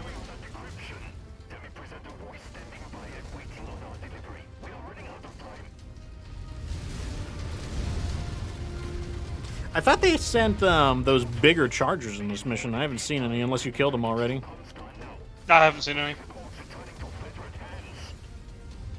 Damn it! It's now or never, Commander. We need to stop those transmissions before they complete their handoff. You would think that the Inferno SRMs would be really good at destroying the buildings. But they're actually worse? Or they seem to be worse? They don't seem to do... I don't think SRMs are very good in general, to be honest. I think energy weapons are really the best at destroying, you know, sort of like targets like that. Like, they're very good at getting rid of the orbital cannons and stuff. Like, those lasers just pierce through for some reason. Like that, there you go, done. That always makes me laugh, it's like right in the last minute. Haha, too late. It's like, honestly, bro, like, you should make that more predictable. Just wait until we encounter the Comstar guys. They're so cringe. Dara asks, speaking of heat, what about them making any equipment item that lets you completely desync your heat as a close-range AoE to enemies? I don't think I understand what that question means. Just to, like, rephrase that one. Damaku, welcome to the show. Van says he would make Macross mechs. I mean, they all exist. Like, all like the Stinger, the Valkyrie. Like the Stinger's crazy. Like they all exist, and they all can transform. Like, you know, like they exist in the canon. I guess they could be comparatively as agile as a Veritech. In Macross, the Veritech is their mech. The thing is, like, when the Veritech is in its robot mode, it's not necessarily that quick. It's probably about as quick as a battle mech. But the main thing is that in its flight mode, it's fast. But that makes sense. Like, you know, you have to move fast to be, you know, like you're going to move fast as a jet in order to fly. We're getting, like, no salvage, but yeah, you know what? Oh, there's our Zeus. Not that we need it, but, you know, we'll take it. I'll sell it off. Departing to the next area. Yes, more movies. Sonar, capital system of the Sonar commonality, and one of the jewels of the Capellan Confederation. For centuries, Sonar The had been a Capellan beacon of Confederation. industry and technological sophistication. Every time you hear that word, Once it's said housing differently. large populous cities across all of its continents, feeding a healthy commercial manufacturing industry. She's trying to do But, her like best the rest impression the of Unisphere, Marshall The Davion. succession wars brought death and destruction to Sonar. Today, although it's only a shadow of its former self, it remains an important world. Its aerospace and dropship manufacturing centers, combined with its centralized location in Capellan space, have made it a prime target for the Federated Sun's ongoing invasion of the Confederation. House Davion has charged the elite 5th Certis Fusiliers with taking Sonar. In order to complete our mission, we will first need to make contact with their commanding officers, General Gordon Hartstone and Colonel Anthony Harkness. But something seems to be wrong. Although we jumped into the system 7 days ago, I have not yet been able to hail anyone on the wideband Federated Sun's command channel. I'm getting nothing but silence every time I try. Even more disturbing, the local news is reporting that the Fusiliers have attacked and destroyed Sonar's HPG relay station, which has cut the system out of contact with the rest of the inner sphere, spreading panic among Sonar's populace. Our mission to recover the stolen MEO codebooks is far too important for us to abandon. Whatever the odds, we must make contact with the 5th Certis Fusiliers and request their assistance in finding and destroying the stolen codebooks. Otherwise, the entire security of Operation Rat could be compromised. Let's Oh, here just comes their hope we're not too transition. late. Like, oh, the camera goes into the PPC, and we transition to the next scene. I'm like, oh, but their art team is like, nah, we got it, we got this. I mean, it's not, you know, like, it wasn't a bad transition, but like, that's like the only time they do it. Like, normally you think you would do that every time. Van says that he feels the PPC doesn't do as much damage later in the game. That's because all weapons do less damage later in the game. Because you begin encountering high skill level pilots more often, veteran and elite pilots, and veteran and elite pilots have direct damage reduction, so everything does less damage at the higher levels. So Davion still doesn't like us. They're like, you bastard. They're like, ugh, Bastard. But they're still hiring us, so... Yeah, joke's on them. They're giving us the money, so. You know, I'll take it. Do you know what I really like about this? Another thing I find really funny about this game. So you're on this planet, right? HPG's down. You've no like outside, communication. Yet at the end of every mission, you still get paid. It's like, how is that money getting wired? Just a quick question. That's all I'm saying. Give me that dang money before I call and contact the MRB. Yeah. Oh, with you get to broken use it. HPG. You get to use it. I gotta use the plunger. We're making good progress, actually. Like, we are cruising through this campaign. This is this is Act 3 out of 4. There's 4 acts. Well, no. This is the final act. This one is just a little bit longer. That's what it is. Yeah, it is. Yeah. I can't wait for the speech at the end. I love the speech at the end when all like 3 of them like yap their mouths off. It's like one of the best bits. I don't know anything about giving speeches, but I'm sure gonna eat up some airwaves. It's the most cringe thing ever. Right, what is the old... I like wow. how... Okay, I You get can that their steal mechs are damaged, but, like, why are they damaged in a way where they have perfectly lost all of their armor, and their internals are, like, in good condition, but their entire... It's like, have you all been damaged, or did you guys just, like, uninstall the armor from your mechs? I mean, it's, like, not that big a deal. Like, I'm just nitpicking. But it is something that, like, it's just very strange looking. Like, for example, this Victor's damage pattern. When would you get a damage pattern like this in organic mech combat? You would never get a damage pattern that looks like that. Onyx says that he doesn't like anything after the FASA content, basically.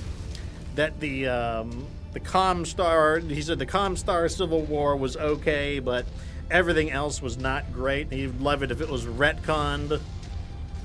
The Dark Age was no good. The Ill Clan was no good. I don't know anything about the story after FASA kicks the can. That's the extent of where my knowledge of Remind me Battletech when is. FASA ends. When does FASA end? The Jihad. The Jihad is the last thing they cover, which is what the Mech Assault games are touching upon. So they do the Civil War and they do then the Jihad, right? Yeah, so basically after the Clan Wars, which the Clan Wars is told in 2 acts, there's the Clan Wars up to Tukayid, then there's the counterattack during the truce period, the what do you call it? Operation Bulldog and Operation Serpent. That would be the next part of the story. Then the clans are like defeated and they're like forced to never invade again. I guess they changed their mind eventually. And then the next story would be the FedCom Civil War. And then after the FedCom Civil War would come the Word of Blake Jihad, which the Word of Blake is a sect of the Comstar. Yep. No, yeah, I just couldn't remember which order those 2 came in. And as much as I would love to know why you're here, that is going to have to wait. We've got bigger problems at the moment. We're waiting on our salvage teams to strip this Gazelle for any surviving provisions. We're not going to make it much longer if we can't salvage as much of its supplies as we can. Like, they talking this smack to me, like, you're lucky I don't, like, blow all your asses up. It wouldn't be hard. We're detecting Liao forces converging on our position. They must have tracked God. approach here.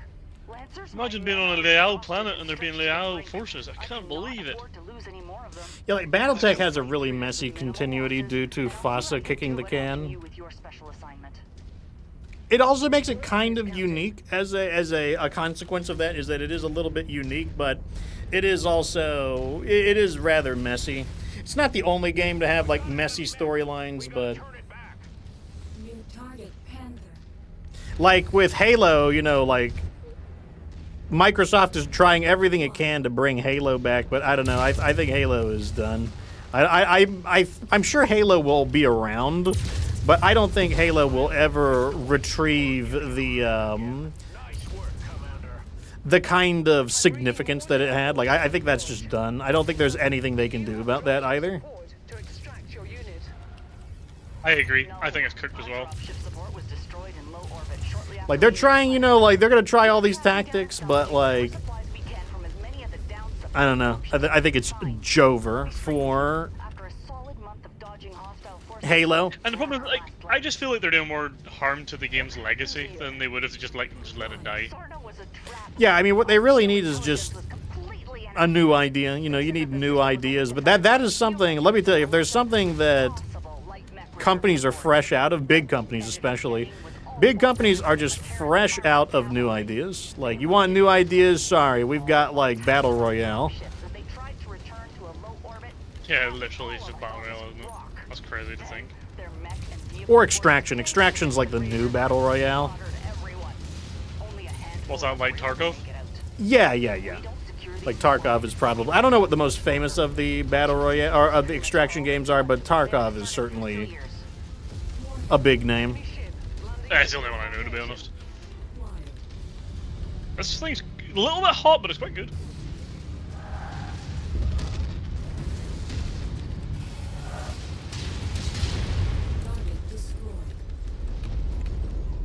Onik says to bring the Halo IP back, they would need a master level necromancer. Yeah, like they are done. I mean, we have seen games make a comeback. One of them is Street Fighter. Street Fighter came out of nowhere. Like, you know, they're just like, let's give Street Fighter a try, and it worked. Street Fighter is actually really big again. There was also Resident Evil rebranded. Resident Evil 7 really helped to bring this vehicle out of my sight. Really helped to, like, get Resident Evil back on the radar. Damn, you squished him. Yeah, I kind of ran into him doing a bit of, like, collision damage first. Oh, for goodness sake. Fucking run over this.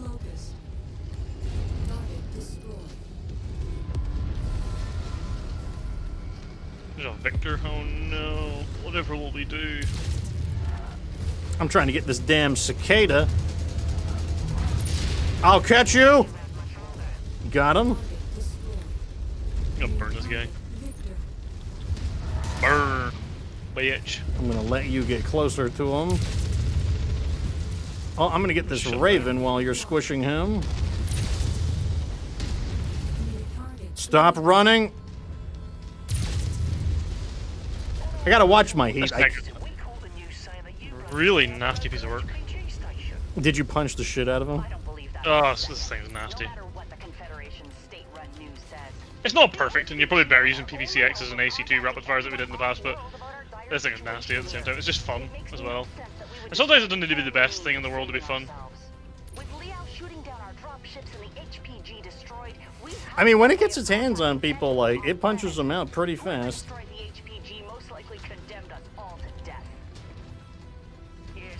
My guy actually runs at 71. This guy must have a speed upgrade. This pilot. Dara says Mass Effect would need, like, a god-level necromancer. Probably not as bad as Halo. I think Halo is in a worse situation than Mass Effect, but Mass Effect is not in a great situation either. Do you know if Halo had just focused on making like a really heavy story-based game, cooperative story-based game, and not tried to, like, you know, turn it into like Call of Duty, I think it would have been like so much better. I mean, like, they had so much potential with the Halo universe, but they, like, you know, like, people, okay, so in Halo Reach, there's a scene where you get to use a space fighter, and people are like, oh, this is pretty fun. I'm like, why didn't you guys make a space fighter spin-off game? Like, there's a lot of things they could have done, but they're just like, oh, yeah, well, you know, we're going to continue telling this story that we have no idea what direction to take the story, and then every time it gets bad feedback, they abandon the story and try to go in a different direction, only to do another bad story. So, like, I don't know, like, Halo was really messy. Really well, and Halo like, Wars just, was like, fun. And they never did anything with it. They just killed it. Like, now we don't do that anymore. It's not fashionable. Goodbye. Like, okay, I guess you know what you're doing better than everybody else that, you know, plays the game. Killed 3 Jaegermechs, 2.6 million C-bills, and then a bunch of superchargers. A Mark 5, 4, and a 3. We're doing really good in these jobs. It might be worth getting rid. If we get more, it might be worth getting rid of that extraction unit one, because, like, we're not going to go there, are we? For another 3 or 4. Well, probably not gonna have enough time to get any more jobs anyway. Was there anything more for sale here? Let's find out. There is an awesome for I can't sale. remember if we checked. Big markup on it due to it being in a combat zone, but, you know, I'll take it. There's also a stalker for sale. Do we want both? Let's get the awesome. Not thrilled about the price we had to pay for it, but you know, what are we gonna do with this thing? I'm thinking let's just give it the 3 PPCs. I want to see what it can do. I'm not gonna lie. You want to keep it in the stock config? Okay. We'll yeah, let's drop the small laser maybe and like put another heatsink on, bring the armor up, and maybe upgrade into them. I think with 3 let me PPC see how much. we're never gonna use them. Let me see how much armor is missing. Oh, it's basically at full armor. Okay. Do you want to put on those 3 tier 3 PPCs just to give it a chance and see how bad it is? I think that might be, or even the 2s. We'll go up. We'll increase it over time. Let's start with the bad PPCs first. Okay, fair enough. And then I don't see any function of that small laser whatsoever. Either a tag or just goodbye, I think.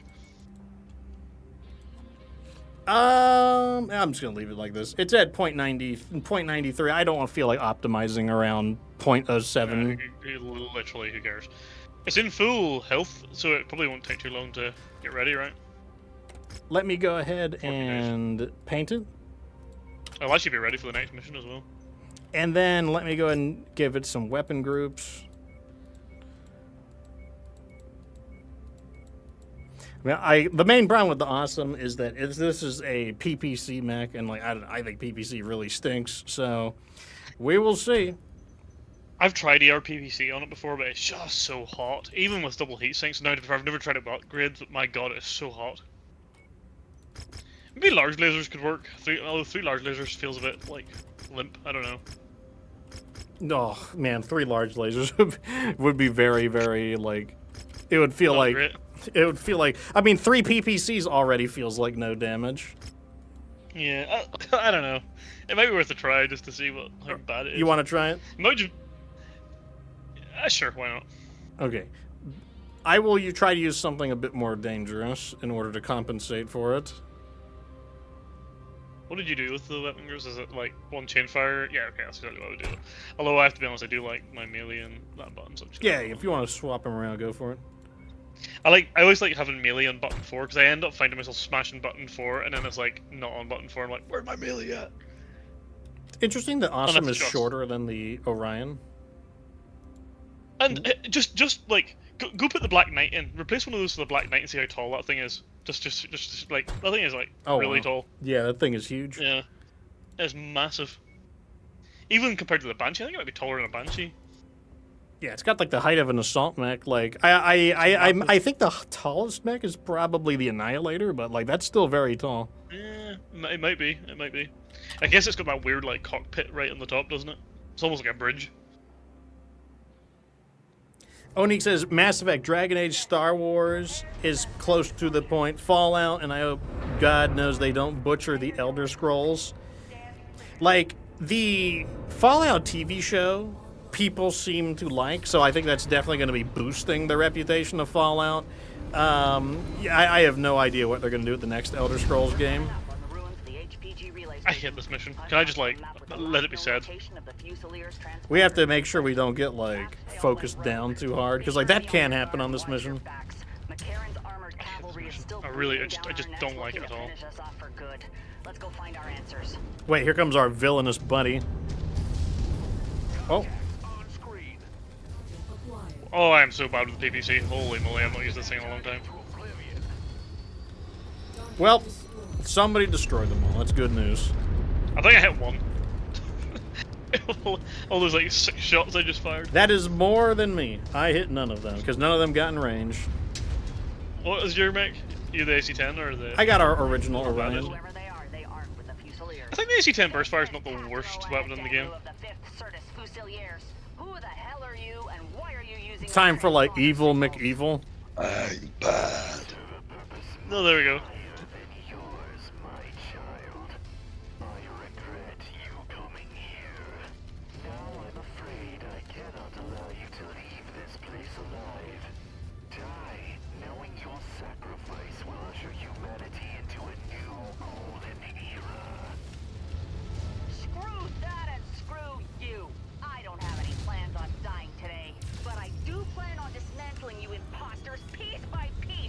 Alpha Strike nearly destroyed his arm? That's crazy.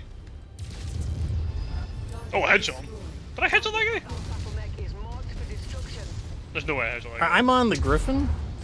Maybe I... Oh, I don't know why he ejected, but he ejected.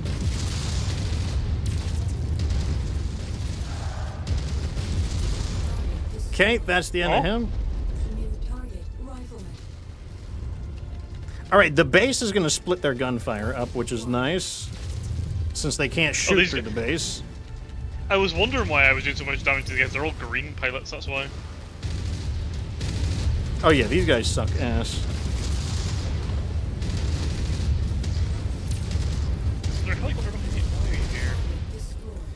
There's a Warhammer behind him as well. Pretty far away. Okay, I'm catching up. There's something inside the base.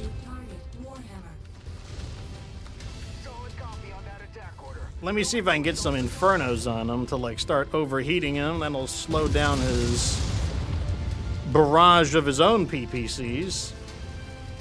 Really destroyed one of his arms. There he goes. He shut down. Down he goes. Onyx says a pulse laser and 2 PPCs or a PPCX. Like, I'm not sure. That could be a thing. Like, I know I want to get a PPCX on it, but like it is a slow mech, so I don't know if I want to go all 3 PPCXs. That might not be a great idea. My pilot can do an extra 5 miles per hour. Can you believe it? That's crazy. It's like your pilot is like the chosen one. It's like I still have overheating problems in this mech, even though it's got like about 1 million heat sinks. And we're not even in like a hot biome either. Oh, am I stuck on? God, I hate janky terrain.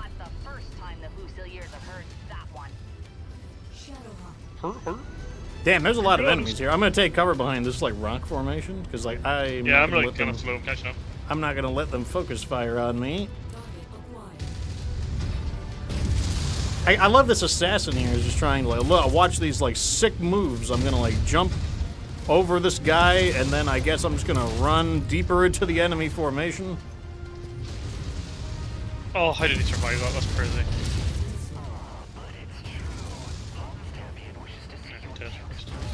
God, there's a lot of enemies here.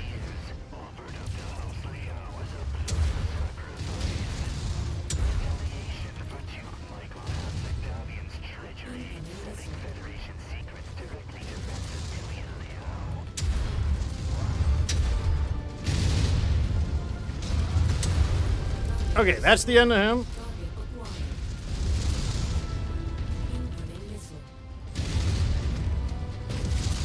Oh, if I can overheat him, then I can catch up to him, which I just did. Good news.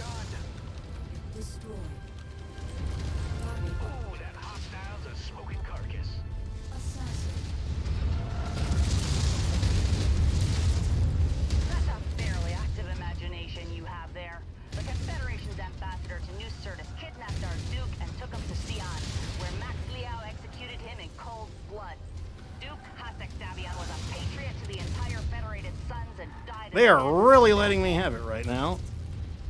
They switched on to me, which is not a problem. I'm in pretty good shape apart from one component, really. Okay, good news. We've thinned them out, and I'm gonna start burning this charger.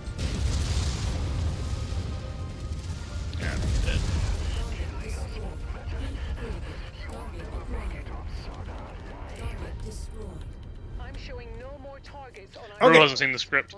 Very fortunate. Like, I took a lot of rear armor damage there, but whatever. It's fine. Didn't lose the AC-10, that was good. What are these guys doing?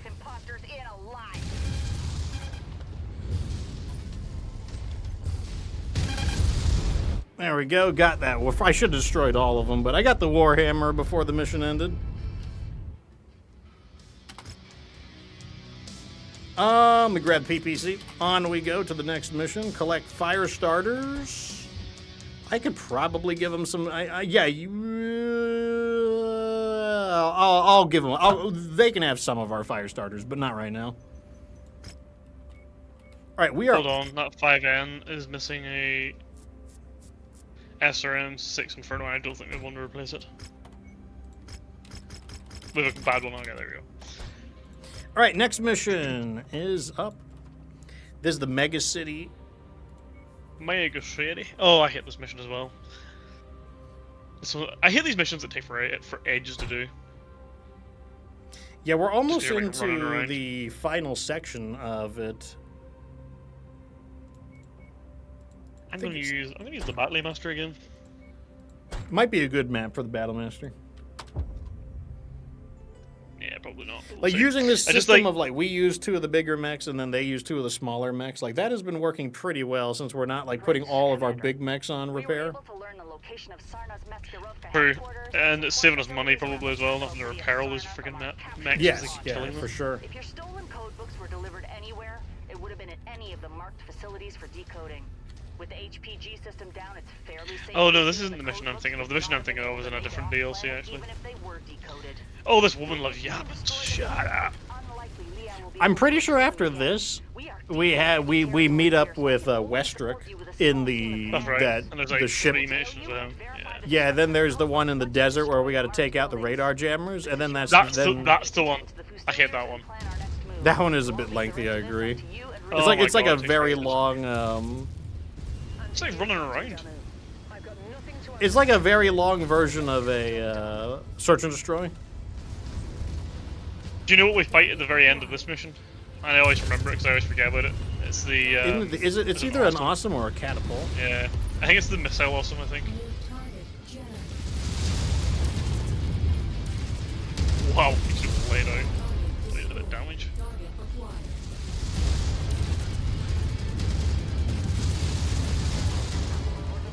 Come back here, Firestar. I'm the Firestar. That's a Firestar Ember.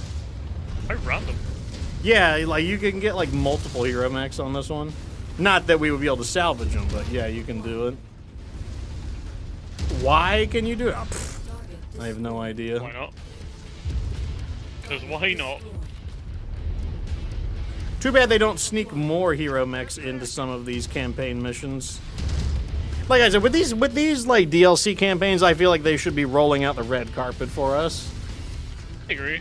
Like, you've paid the money, why not? And it's interesting because the Kestrel Lancers, you have the opportunity. I think you can get the FS Firestarter as well. And then they go to like the Rise of Rasselhag, and you just don't get anything. I mean, they introduced the idea of the red cargo crates in Dragon's Gambit, which I thought that's a good idea, but like, I don't know, like they should have like retroactively added those to the other ones, like because like I said, that was a good idea. And the Atomo mechs, they should have made versions of that for each house. Yes, absolutely. Because while they weren't like groundbreaking, they were a nice little addition. Well, like I said, it kind of helped feel like, you know, you bought this DLC and now they're kind of rolling the red carpet out for you. Like, I definitely think that going that little bit of extra distance is relevant. Then it's hard to know if you're being too demanding, but at the same time, it's like you pay quite a lot of money for it. Like, why would you not want your biggest supporters? You know, are the people who are buying your DLCs. Like, they're the ones that are paying extra money. I think you'd want to like reward them more, but I don't know. There's the awesome. Also a blackjack. And a grasshopper. Kind of annoying. But chunky mech. Oh, I'm just gonna have our allies deal with that spider. He's like leading me away from the rest of the group, so I'm just not going to do that. What I will do is start attacking this grasshopper. He's jumping in the air, which is great for increasing his heat. He's pulled out. Bang. All right, I'm gonna switch to another target while you're dealing with him. How did you survive that? It must be like literally like 1 tick of health in your back. Literally 1 tick of health, that's crazy. What are all these guys doing? They're just like jumping around like maniacs.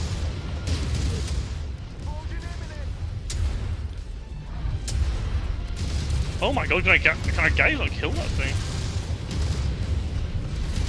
Are they still chasing that stupid spider? Well, the spider's chasing us now, so I guess they didn't do very much to it, unless it's a different one, of course. This one might be a different one. He's in really good condition. Here I am chasing spiders down again. I'm gonna engage this. Awesome. Little friend.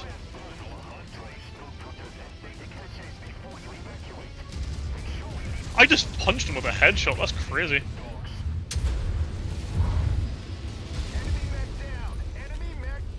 That would be a nasty way to go. Oh, did you get the awesome earlier? I just punched him in the head twice and like headshot. And squished him? Yeah, that's a nasty way to go. Yeah, you're not ejecting from that, I don't think. No, I think it's probably too late at that point. If somebody like caved in your cockpit with like a giant mech fist. The Dara benefit to the asks, salvager is that where the cockpit's is removed. the Yaj? The Yaj is in its quest mission. Yeah, we haven't got it yet. I haven't got it. I haven't got the protector. I don't think you get it from a mission though. You have to No, buy that's it, like don't one of the ones you just gotta randomly get the protector. you? Nice. Let's get that one here. All right, good news. So this should end her section of the story.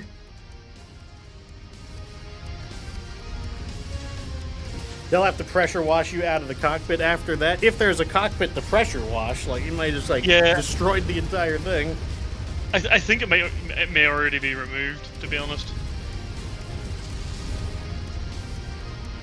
A big ass like battle master. It's like a battle master fist that's been upgraded for like even more punching action. It's literally 100 damage to the head because I punched him once for 50 and then a second time for 50, so it's 100. Impressive that he survived the first hit. Yeah, it just went into like yellow, like they got rid of the armor and left it like yellow internal damage, and then I punched him again. He died. That's the power of There he damage is. reduction, I guess. 40 shares. That's crazy. Oh, I just crashed. Nice. Okay, well, I will repair and get the timeline moving, and then I'll invite you back.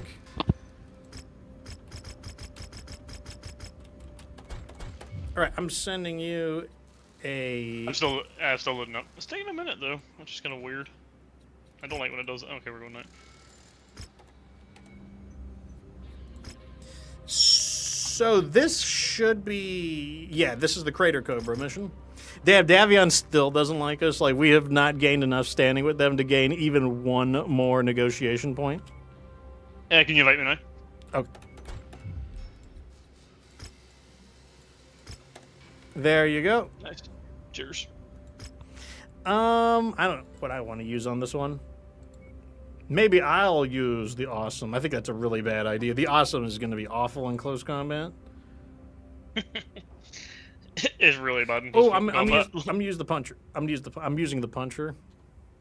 This is a pretty tough mission. I wonder if I should bring our allies in bigger mechs or just leave them in what they are in right now. Which one is this? This is the one where we have to go help Westrick inside the broken dropship.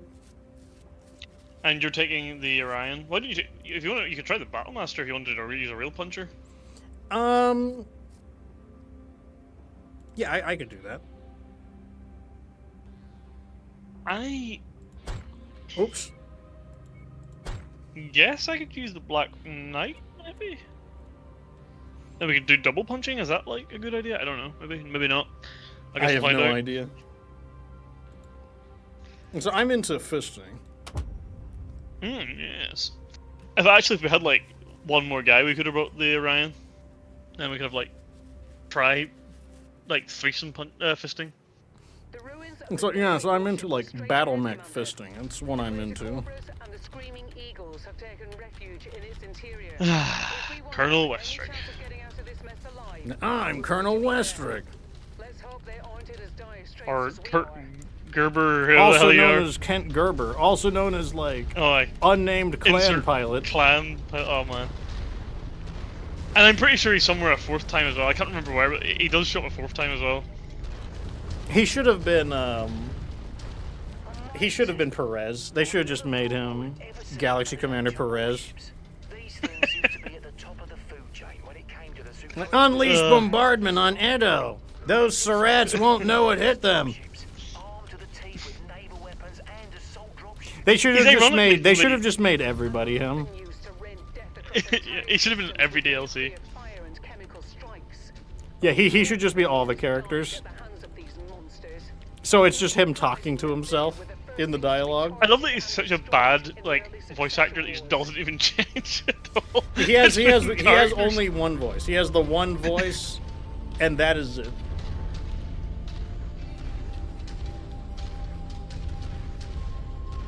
Did they think we would never notice that? I just don't. Or think did they just care. not I just care? don't think they. Yeah, I think they just don't care. I actually kind of respect that more, to be honest.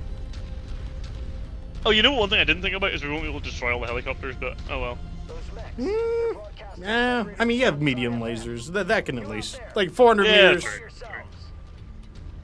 We are an independent detachment Oh, I'm of jumping off that one time, I'm the getting stuck, I'm not doing that Kestrel again. Lancers on special assignment. If they get really bugged out, that could be a problem. Brianna Campbell? Is that you? I thought you were with that Merc outfit from the Galahad War Games. What are you doing broadcasting Davian military IFFs? That's a long Probably the story same reason for you are. another time. For now, we're hoping to help each other out of this mess. All right, we gotta kill 24 That's highly enemies. optimistic of you.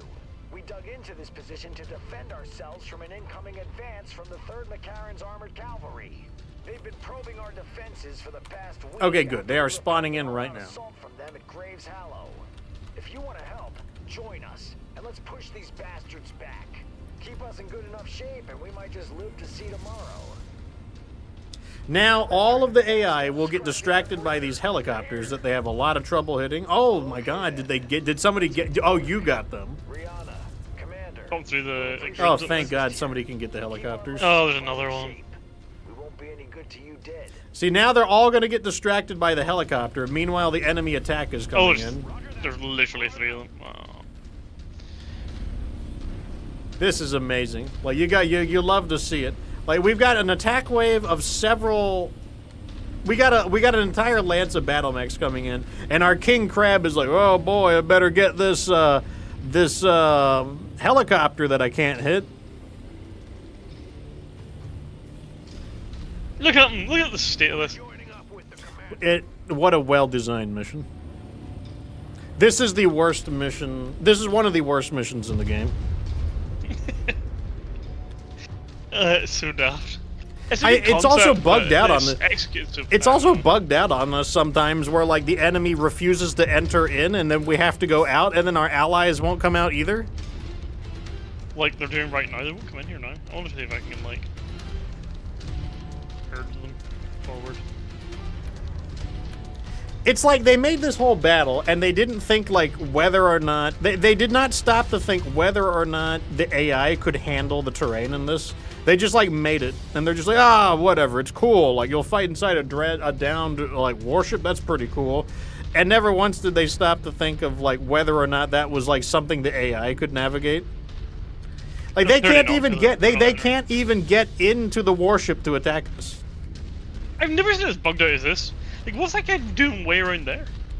Like they're supposed to come into the warship to get us, and they can't figure out how to do it. I think it's more bugged out than I've ever seen it. Oh, this isn't even half as how bugged out it can be. I've failed this mission before because it has bugged out. Wow.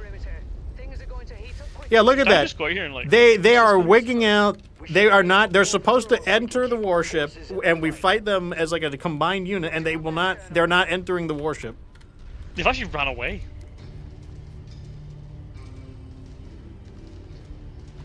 I mean, in fairness, if I was on a Raven, I don't think I'd be going in there, but. I mean, I mean, strategically, it probably is smart to try to like get people to come out, but. Target acquired.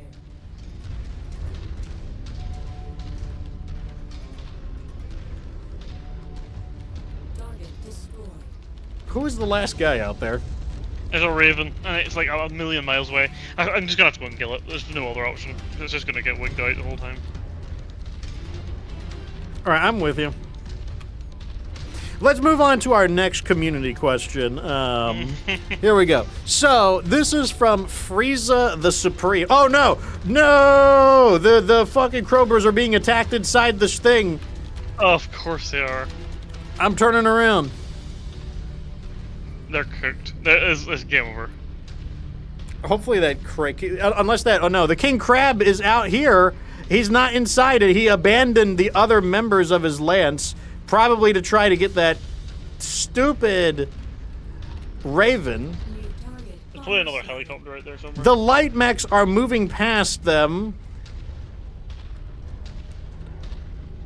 What in the chaos is going on here?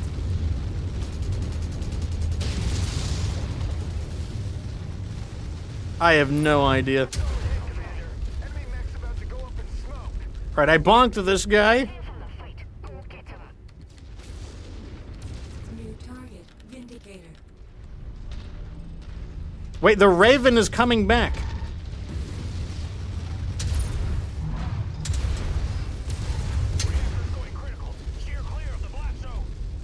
Yeah, the raven is coming back now. Two of the mechs are wigging out on the far side of the dropship. One of the crater cobras is going outside the warship. The king crab is coming back. The javelin does not know how to navigate the terrain. This is like a 1980s comedy sketch. There's all these other guys now. Where'd they come from? Like I said, this is like probably the worst mission they have ever created. This mission does not work. Sometimes it works correctly, but like, I don't know, it's just a gamble. You flip a coin on whether or not the mission works. Like, all they have to do is follow the same path. Where did these other guys go? Well, it's because the AI can't navigate this. Like, the terrain is too complicated for like PGI's AI. The AI is like, whoa, hold up now, buddy.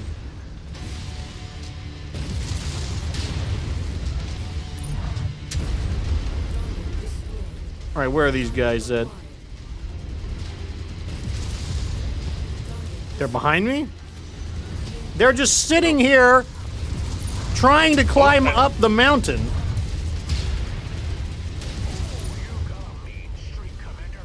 He's trying to jump jet up the mountain.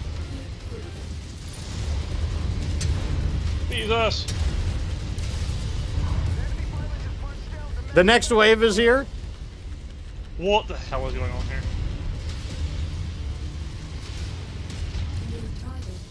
And we're on an odd number, so that means that Raven is still alive, by the way. Yeah, that Raven is still outside. The king crab is in the middle.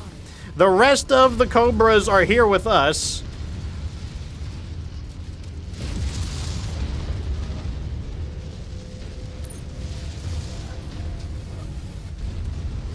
Oh, this is the most normal wave we've dealt with so far. All right, he's overheated. Time to start bashing him up. Down he goes. The Raven, it's on the radar now. I see the Raven now. All is good in the world now, then. The Raven is still outside, messing with the dragon, I think. There's a helicopter overhead that can't do anything because it can't shoot through the hull of the ship, but distracts the AI. The king crab has made it back to us. Here's the Raven. There's no escape, little bro. Nope, there's no escape. There's no way I'm letting you out of here. Helicopter dead.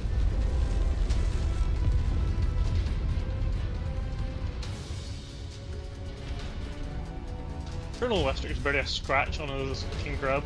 This is actually at least working out. It's not like the time where they refused. We did one where they refused to enter into the dropship. They would not enter the warship. They refused, and we had to go out without any backup. And like we had to fight like all of the mechs like against us. And I'm just like, good God, like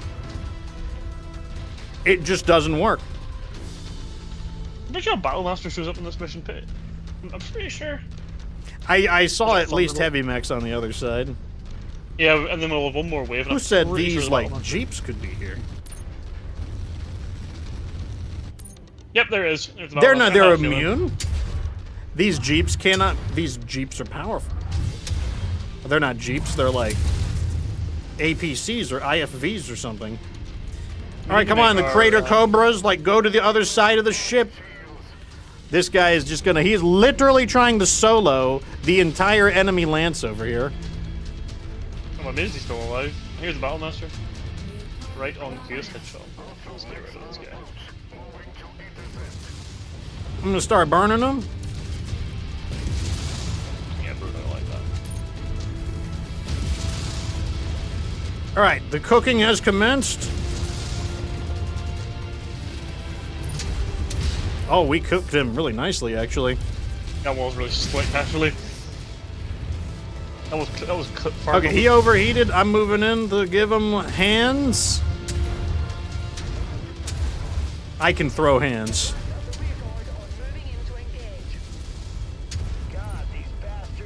God, I love punching.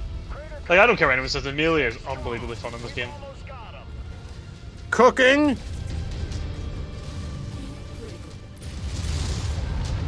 Punching. Beat him up. Punching. Beat him up. Oh, good. There's a bunch of helicopters. That's the last drop, I think. Yeah, that's the last of them. I'm going to get in the... There's an ass ton of helicopters here. There's like 8 helicopters overhead. What? Oh, and a VTOL, bye-bye. You're gone. Immediately. Oh, yeah. Alright, they don't see me. I'm moving in. They're actually kind of blasting me here. I am on the Shadowhawk. I can't turn my back anymore. I gotta turn around. That Shadowhawk is in bad shape. I'm ordering the Lance to deal with them. I was beating the crap out of this indicator. Right there.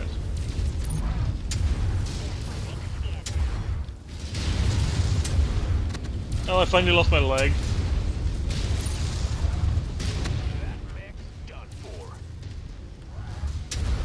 That's the end of him.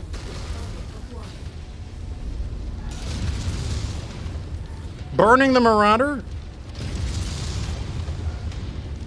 These stupid helicopters are just like letting me have it right now. The Marauder shut down.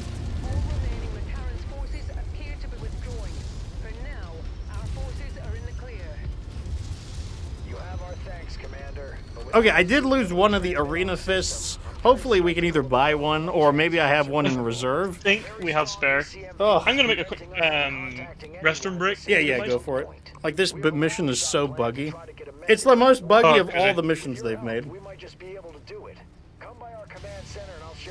And like this one started out bad, but like the AI managed to recover. Like, so this isn't even the worst that this mission can go.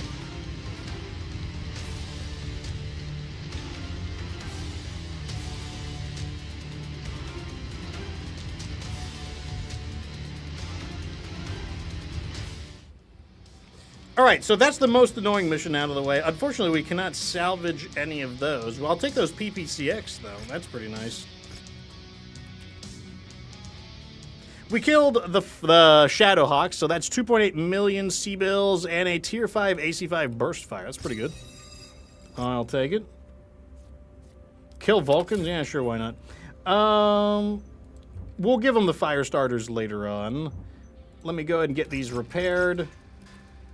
Does anything need special repairs? No. What about you?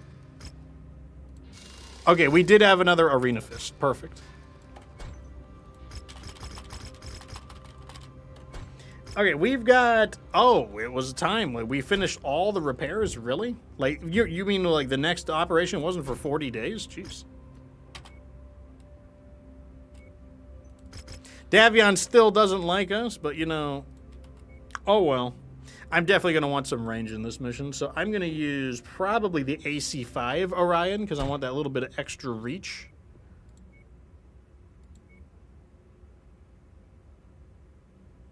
I think these guys are going to stay what they are, and I will let the sheriff choose what he wants. Like, this is why I wanted, like, you know, a little bit of assault mech options, just because, like, the drop weight does get a bit higher. You know, we're up to 320. I mean, we can still do it with, you know, maybe I'll buy a mech. We could get this Battlemaster D. I don't think I think the D is just worse than the other Battlemasters, but we do need them anyways. Like we need to collect like one of each of them, so let me check let me consult the list. So we need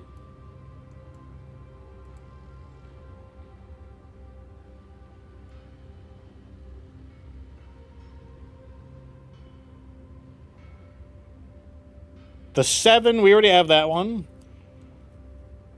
Pretty sure we do. The L model? Wait, what is our model?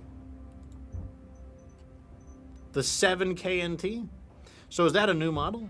The 7 KNT L? Yeah, okay, we'll buy this one. Seems like an unusual model.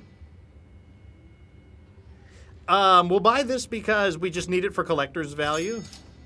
Because we got to get one of every variant. And then what if we also take the Stalker? I really don't... I mean, we're taking a beating on these prices, but... Oh, well. It's not that big a deal. I can always make more money. You are going to go into here for now. Let's get out of it. And you are going to go into here for now. And then I will customize you. So I went ahead and bought some additional mechs. Oh, right. Wait, what am I doing? Oh, Stalker. I bought a Stalker, another Black Knight, and a, I forgot what the other one was. What's the other one? I bought a... What did I buy, chat? I can't remember. What was the third mech I bought?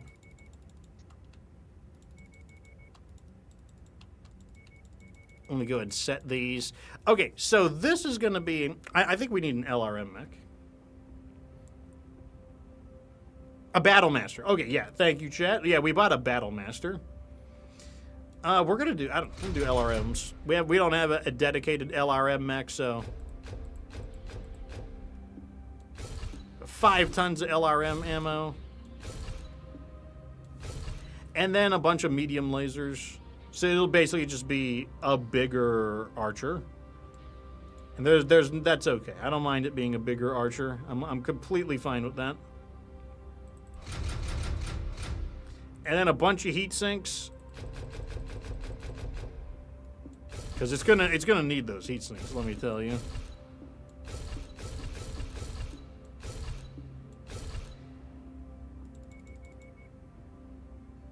There we go. All right, looks good to me. Wait.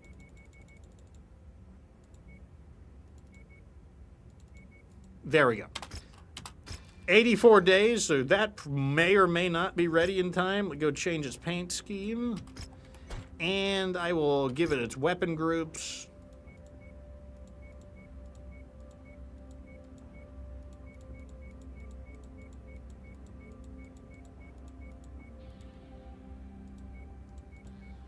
Like so. All right, I don't think it'll be ready in time, but we'll see. All right, off we go. Oh, you're bringing out... yeah, you know, forgot all of it. I keep forgetting that we even have the awesome. Breaking the awesome out. Quite a forgettable mech, but I just want to get my money's worth. That's true. I need to like get in it sometime. All right, this is one of the longer missions due to how big the map is. Not my favorite in the world. Yeah, neither is. Especially after that really buggy mission.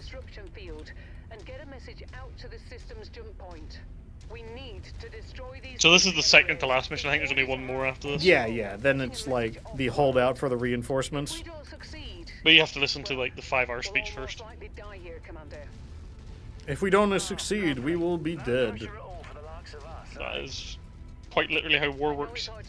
But it's the simple truth. While we've had our successes, McCarran's armored cavalry still has 4 full regiments of troops on Soina. It's a simple numbers game. The reality is, we don't have enough forces to come out ahead. Even with the Crater Cobras and Screaming Eagles, we need reinforcements. And with the system's HPG down, the only way that we can ever hope of getting them is if we get a message back to Davion Command. Okay. Message by jump ship, bringing down these Like, you know, this one wouldn't be so bad if it wasn't for the objectives that are outside the city. Like, if we just had to go into that city and smash shit up, it wouldn't be too bad. But these like objectives on the exterior are really the problem. Yeah. This drags it on so much.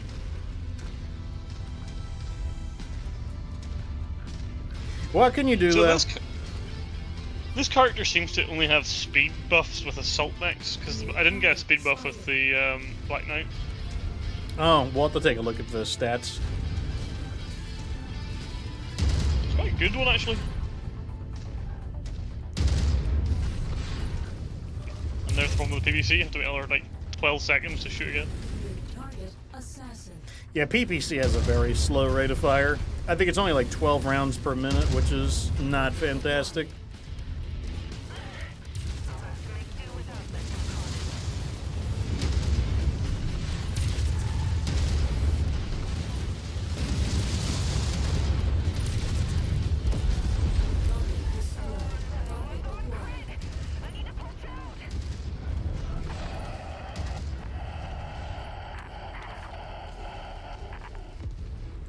That was a transmission on the ASFC's command line. The first one since we've arrived at Soina. I can't Okay, wait moving on see to the next if location. other ECM towers might allow us to hear the broadcast. Keep it up, Commander. They got a rifleman up ahead. I'm a little bit behind you, but I'm on my way. It's ignoring me right now, so I'm just gonna like get a little closer.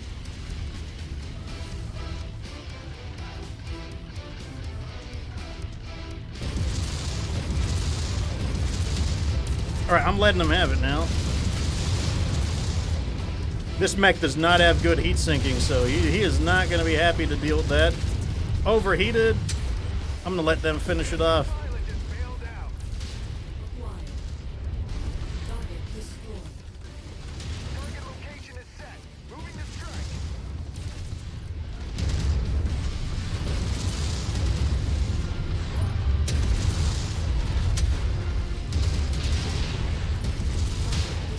Got another heavy mech here. It is a Grand Dragon. Interesting.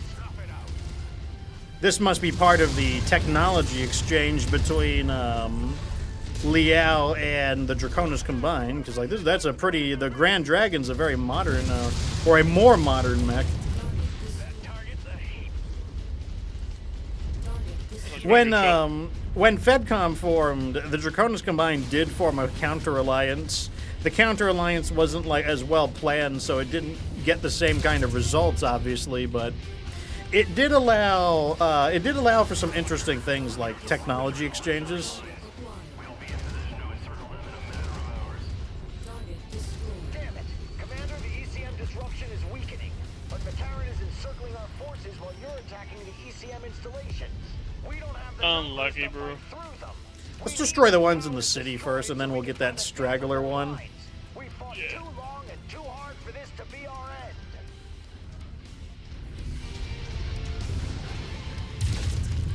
This thing is not dying. It's so small, too.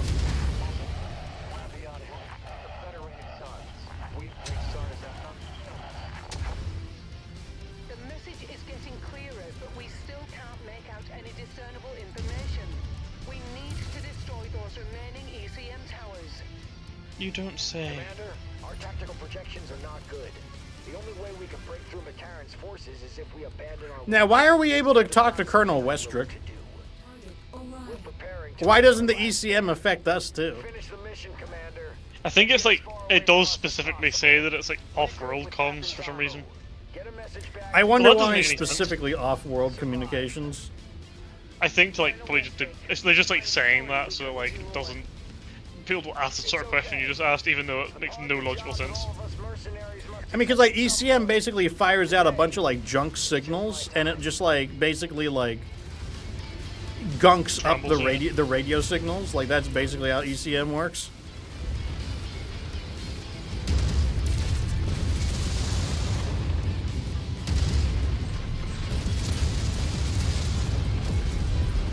Destroyed. Target acquired.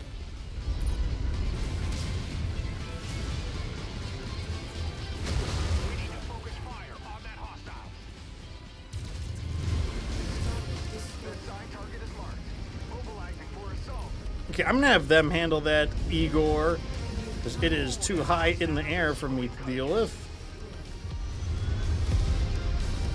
There is another heavy mech that I saw on the radar. Looks like you have that under control. I am going to head deeper into the city. It is a cataphract, so it's not that big of a threat. We'll give him the old burneroni.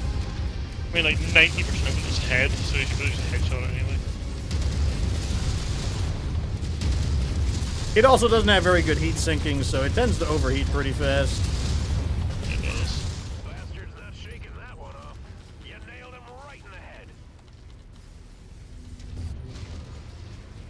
Target acquired.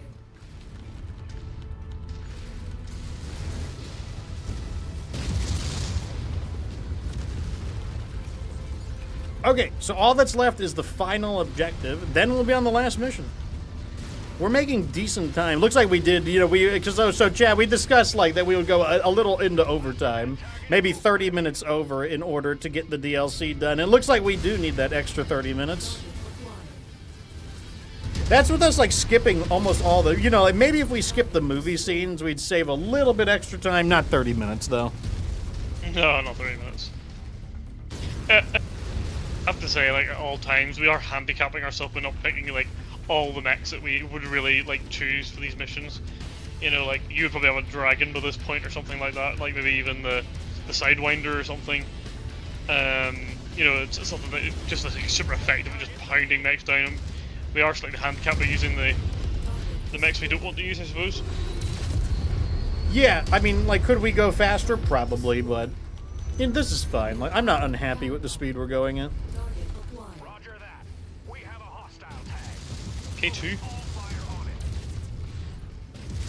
This is another, most likely, a technology exchange with the Combine, because this is a Combine variant of the catapult.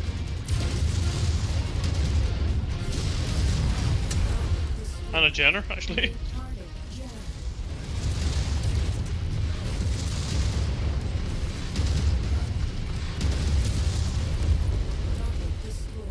Okay, we ran them over pretty nicely. I feel like this mission isn't that difficult, but let me tell you, it is a bit lengthy. And wait till the end. Do you know where we're going after this? I'm pretty sure. Oh, is there a dropship pickup? I think right back where we started at. Yep. Are you joking? 2.7 kilometers away? Literally, it's where you start at. You get picked up It's again. so funny that, like, there's certain details that you remember that I did not commit to memory. Like, you know, like, I don't know, like, I had no idea we had to travel all the way back. It's because it's something that really annoys me. Like, things that really, like, infuriate me, I will remember. Is it good to hear your voice? The Crater Cobras and the Screaming Eagles are pinned down 50 clicks east of the city of Catatonia along the coast. We estimate that the Big Mac will have us completely surrounded in 3 hours. Transmitting exact coordinates now. Coordinates received. We're preparing an orbital mech drop to reinforce your position. Hold fast, Colonel. Help is here. This is Captain Alana Damu with the survivors of the 5th Certus Fusiliers. We don't have much left, but we are moving to assist. ETA 2 hours. Looks like our salvation is here, Commander. I've marked a new exfil site on your map. Let's get out of here and join the others. Okay, for a second I thought, I'm like, wait, is this water? But I had just lost my mind temporarily. Oh yeah, the platform. The shadow in the platform made it look like, is this water? Like clear water? The answer is that it was not water. I was just like losing my mind temporarily. Nah, what's that face? So before the winter sales ended, Meme bought 3 copies of Warhammer 40k Darktide. He gave one to me and one to Chubby. So we started playing that recently. I've never played anything from the Tide series before, so it was kind of interesting. The game was a little bit basic for my tastes.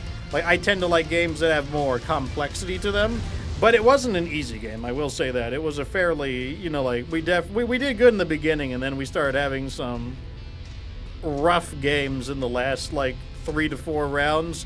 At the same time, though, It was pretty good, getting pretty late in the night.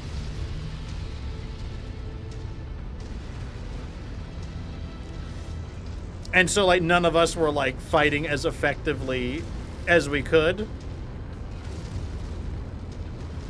The soundtrack is really nice, though. It's got a great soundtrack.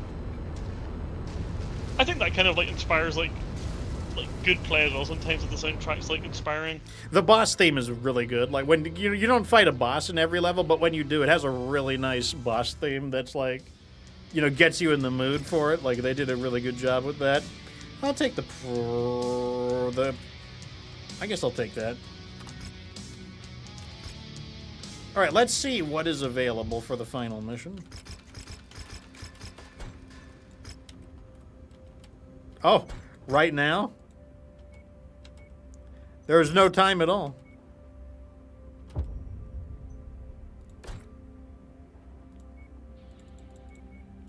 So the Stalker definitely won't be ready. Rip.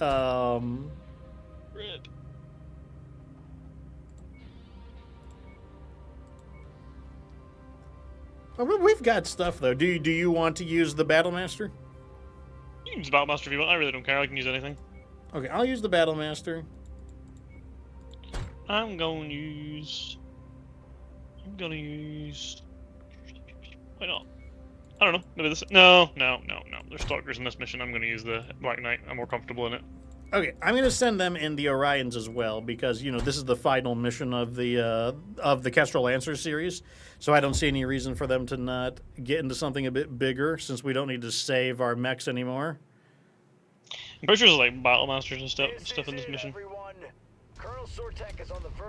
A time for the big speeches you love so much. Oh, it takes so long. Oh, I can't believe we survived without this guy, without that guy. It's like, honestly, bro, shut up. We've spent the past 6 months in hell, cowering and sulking in the shadow of those bastards, trying to survive against unprecedented circumstances. It's so cringe. Who cares? Stop yapping. No air support. I wasn't understanding what No Limitation was talking about in the Discord at first. No HPG, completely blind to the rest of the inner sphere. We made it through all of that.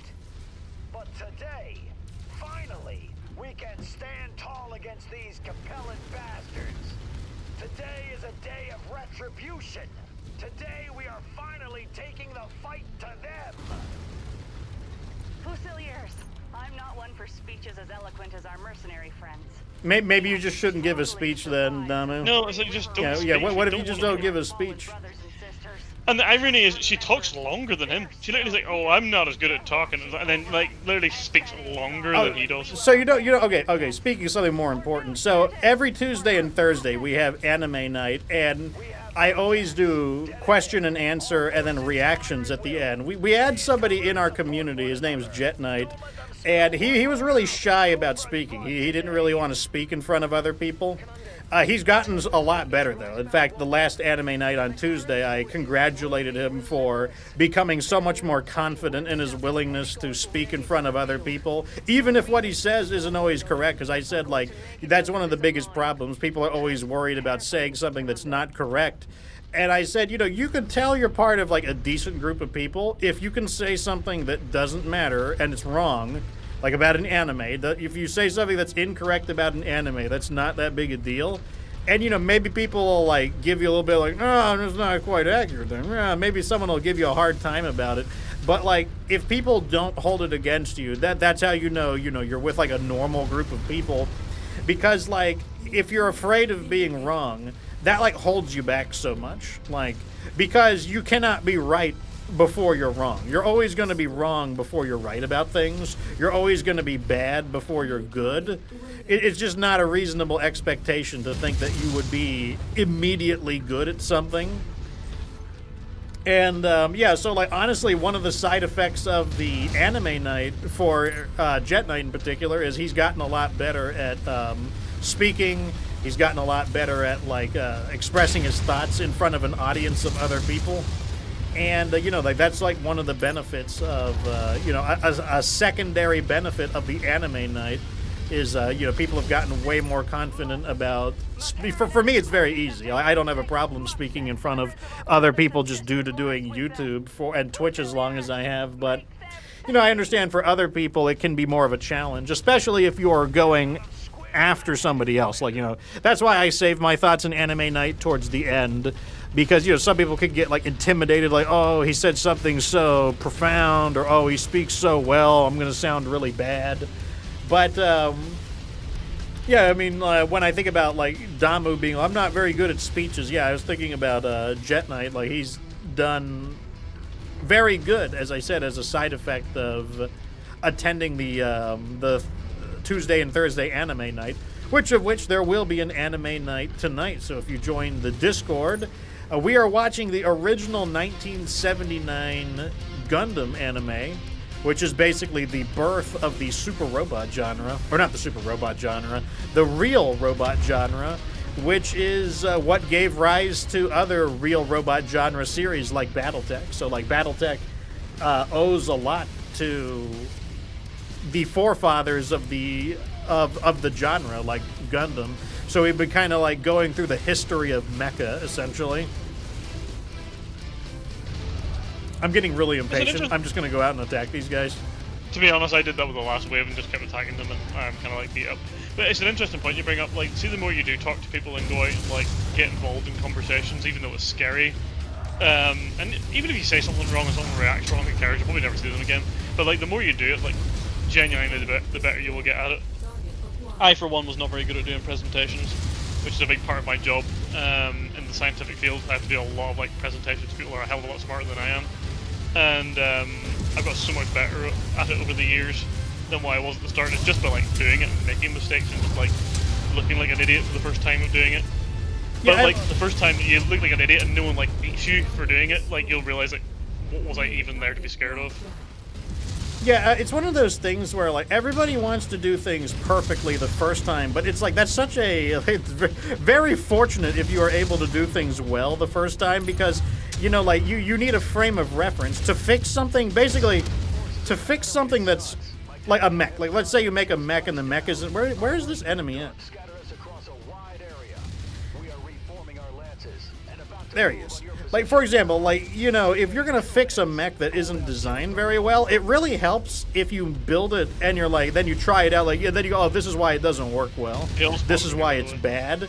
It's way easier to do something right if you are working with something that doesn't work right, because then you can look at why it's not working right, and then you can start fixing it. But if you need to do it right the first time, then you typically just won't even try, because you're oh, I don't want to Here they are. Oh, I'm turning around. I think that pretty sure they all spawn over here, to be honest.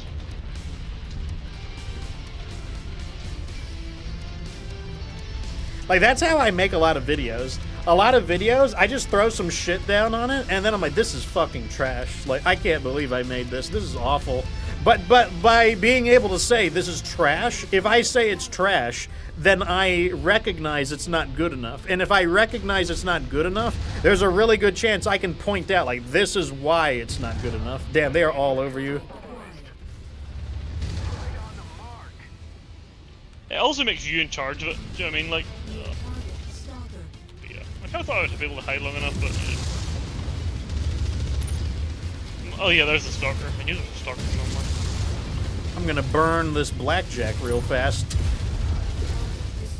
Yeah, one thing that's nice about, most people don't think of it this way, but if something is your fault, if you do something wrong, that usually means you can fix it.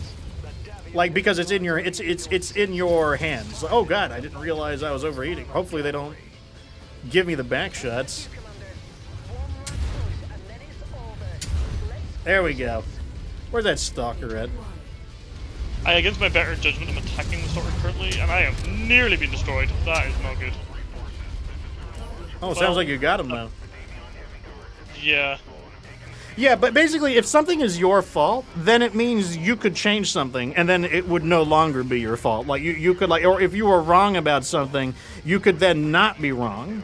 But, like, if it isn't your fault, then it might be out of your control. Like, if the game, what if it's the game's fault? Well, if it's the game's fault, then it might be out of your control. Like, you might not be able to fix it. And then it could mean that it is a problem that doesn't have a very good solution. Which is why, like, if it is your fault, there is a lot of power in that. Because that means you could make adjustments and then suddenly fix the problem. So, like I said, a lot of people are concerned about, you know, oh, I don't want to be wrong, or I don't want it to be my fault. But, like I said, the counterpoint to that is that if it's your fault, then you have the power, you have control over changing it. There's a lot of power in that. Like, that's one of the reasons why, like, oh, my mech fucking sucks ass. Like, I don't know, I'll figure it out. I'll try something else. Like, but if the game, if the mech sucks ass because the developers made it bad and it just doesn't have any way to be good, well, now it's out of my control. I can't make it good. We're getting a lot of these, like, electronic weapons. I'll take it. We're missing one heavy arena fist, annoyingly. 3.2 million C-bills, some Lost Tech. We got an ER Large Laser, Ultra AC5, Artemis LRM-20, LBX-10. That's pretty good stuff, actually. Not bad. Oh, there's not even an ending cutscene? It's a little sad face. All right, let's take us back to Cashzilla. Like, this is like one of my main Capellan locations, is going back to Cashzilla.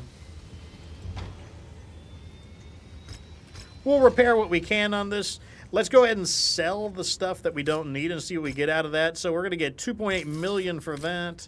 We're going to get 1.9 million for that. Oh, you're not going to get sold. And then for the Zeus, 3.1 million for that. That was actually not awful. That was like a really nice. Yeah, like that was a decent chunk of change right there. So I'm going to give them some of our Firestarter Fs. Let me see. Which one of these have H. There we go. 1.4 million C-bills, 3 tier 5 machine guns, and that takes us to Mech Collector level 4, which is pretty nice. Transmissions, yeah, sure. Gave us a little bit of extra stuff there. A rare catapult, a K2S. We might buy that. Let's see how our standing with the Capellans turned out. So, like, they still, the Davion still doesn't like us. Yeah, that's fine. Liao, we lost maybe 2 notches with Liao, but, you know, like, that's salvageable as well. You know, not the worst outcome.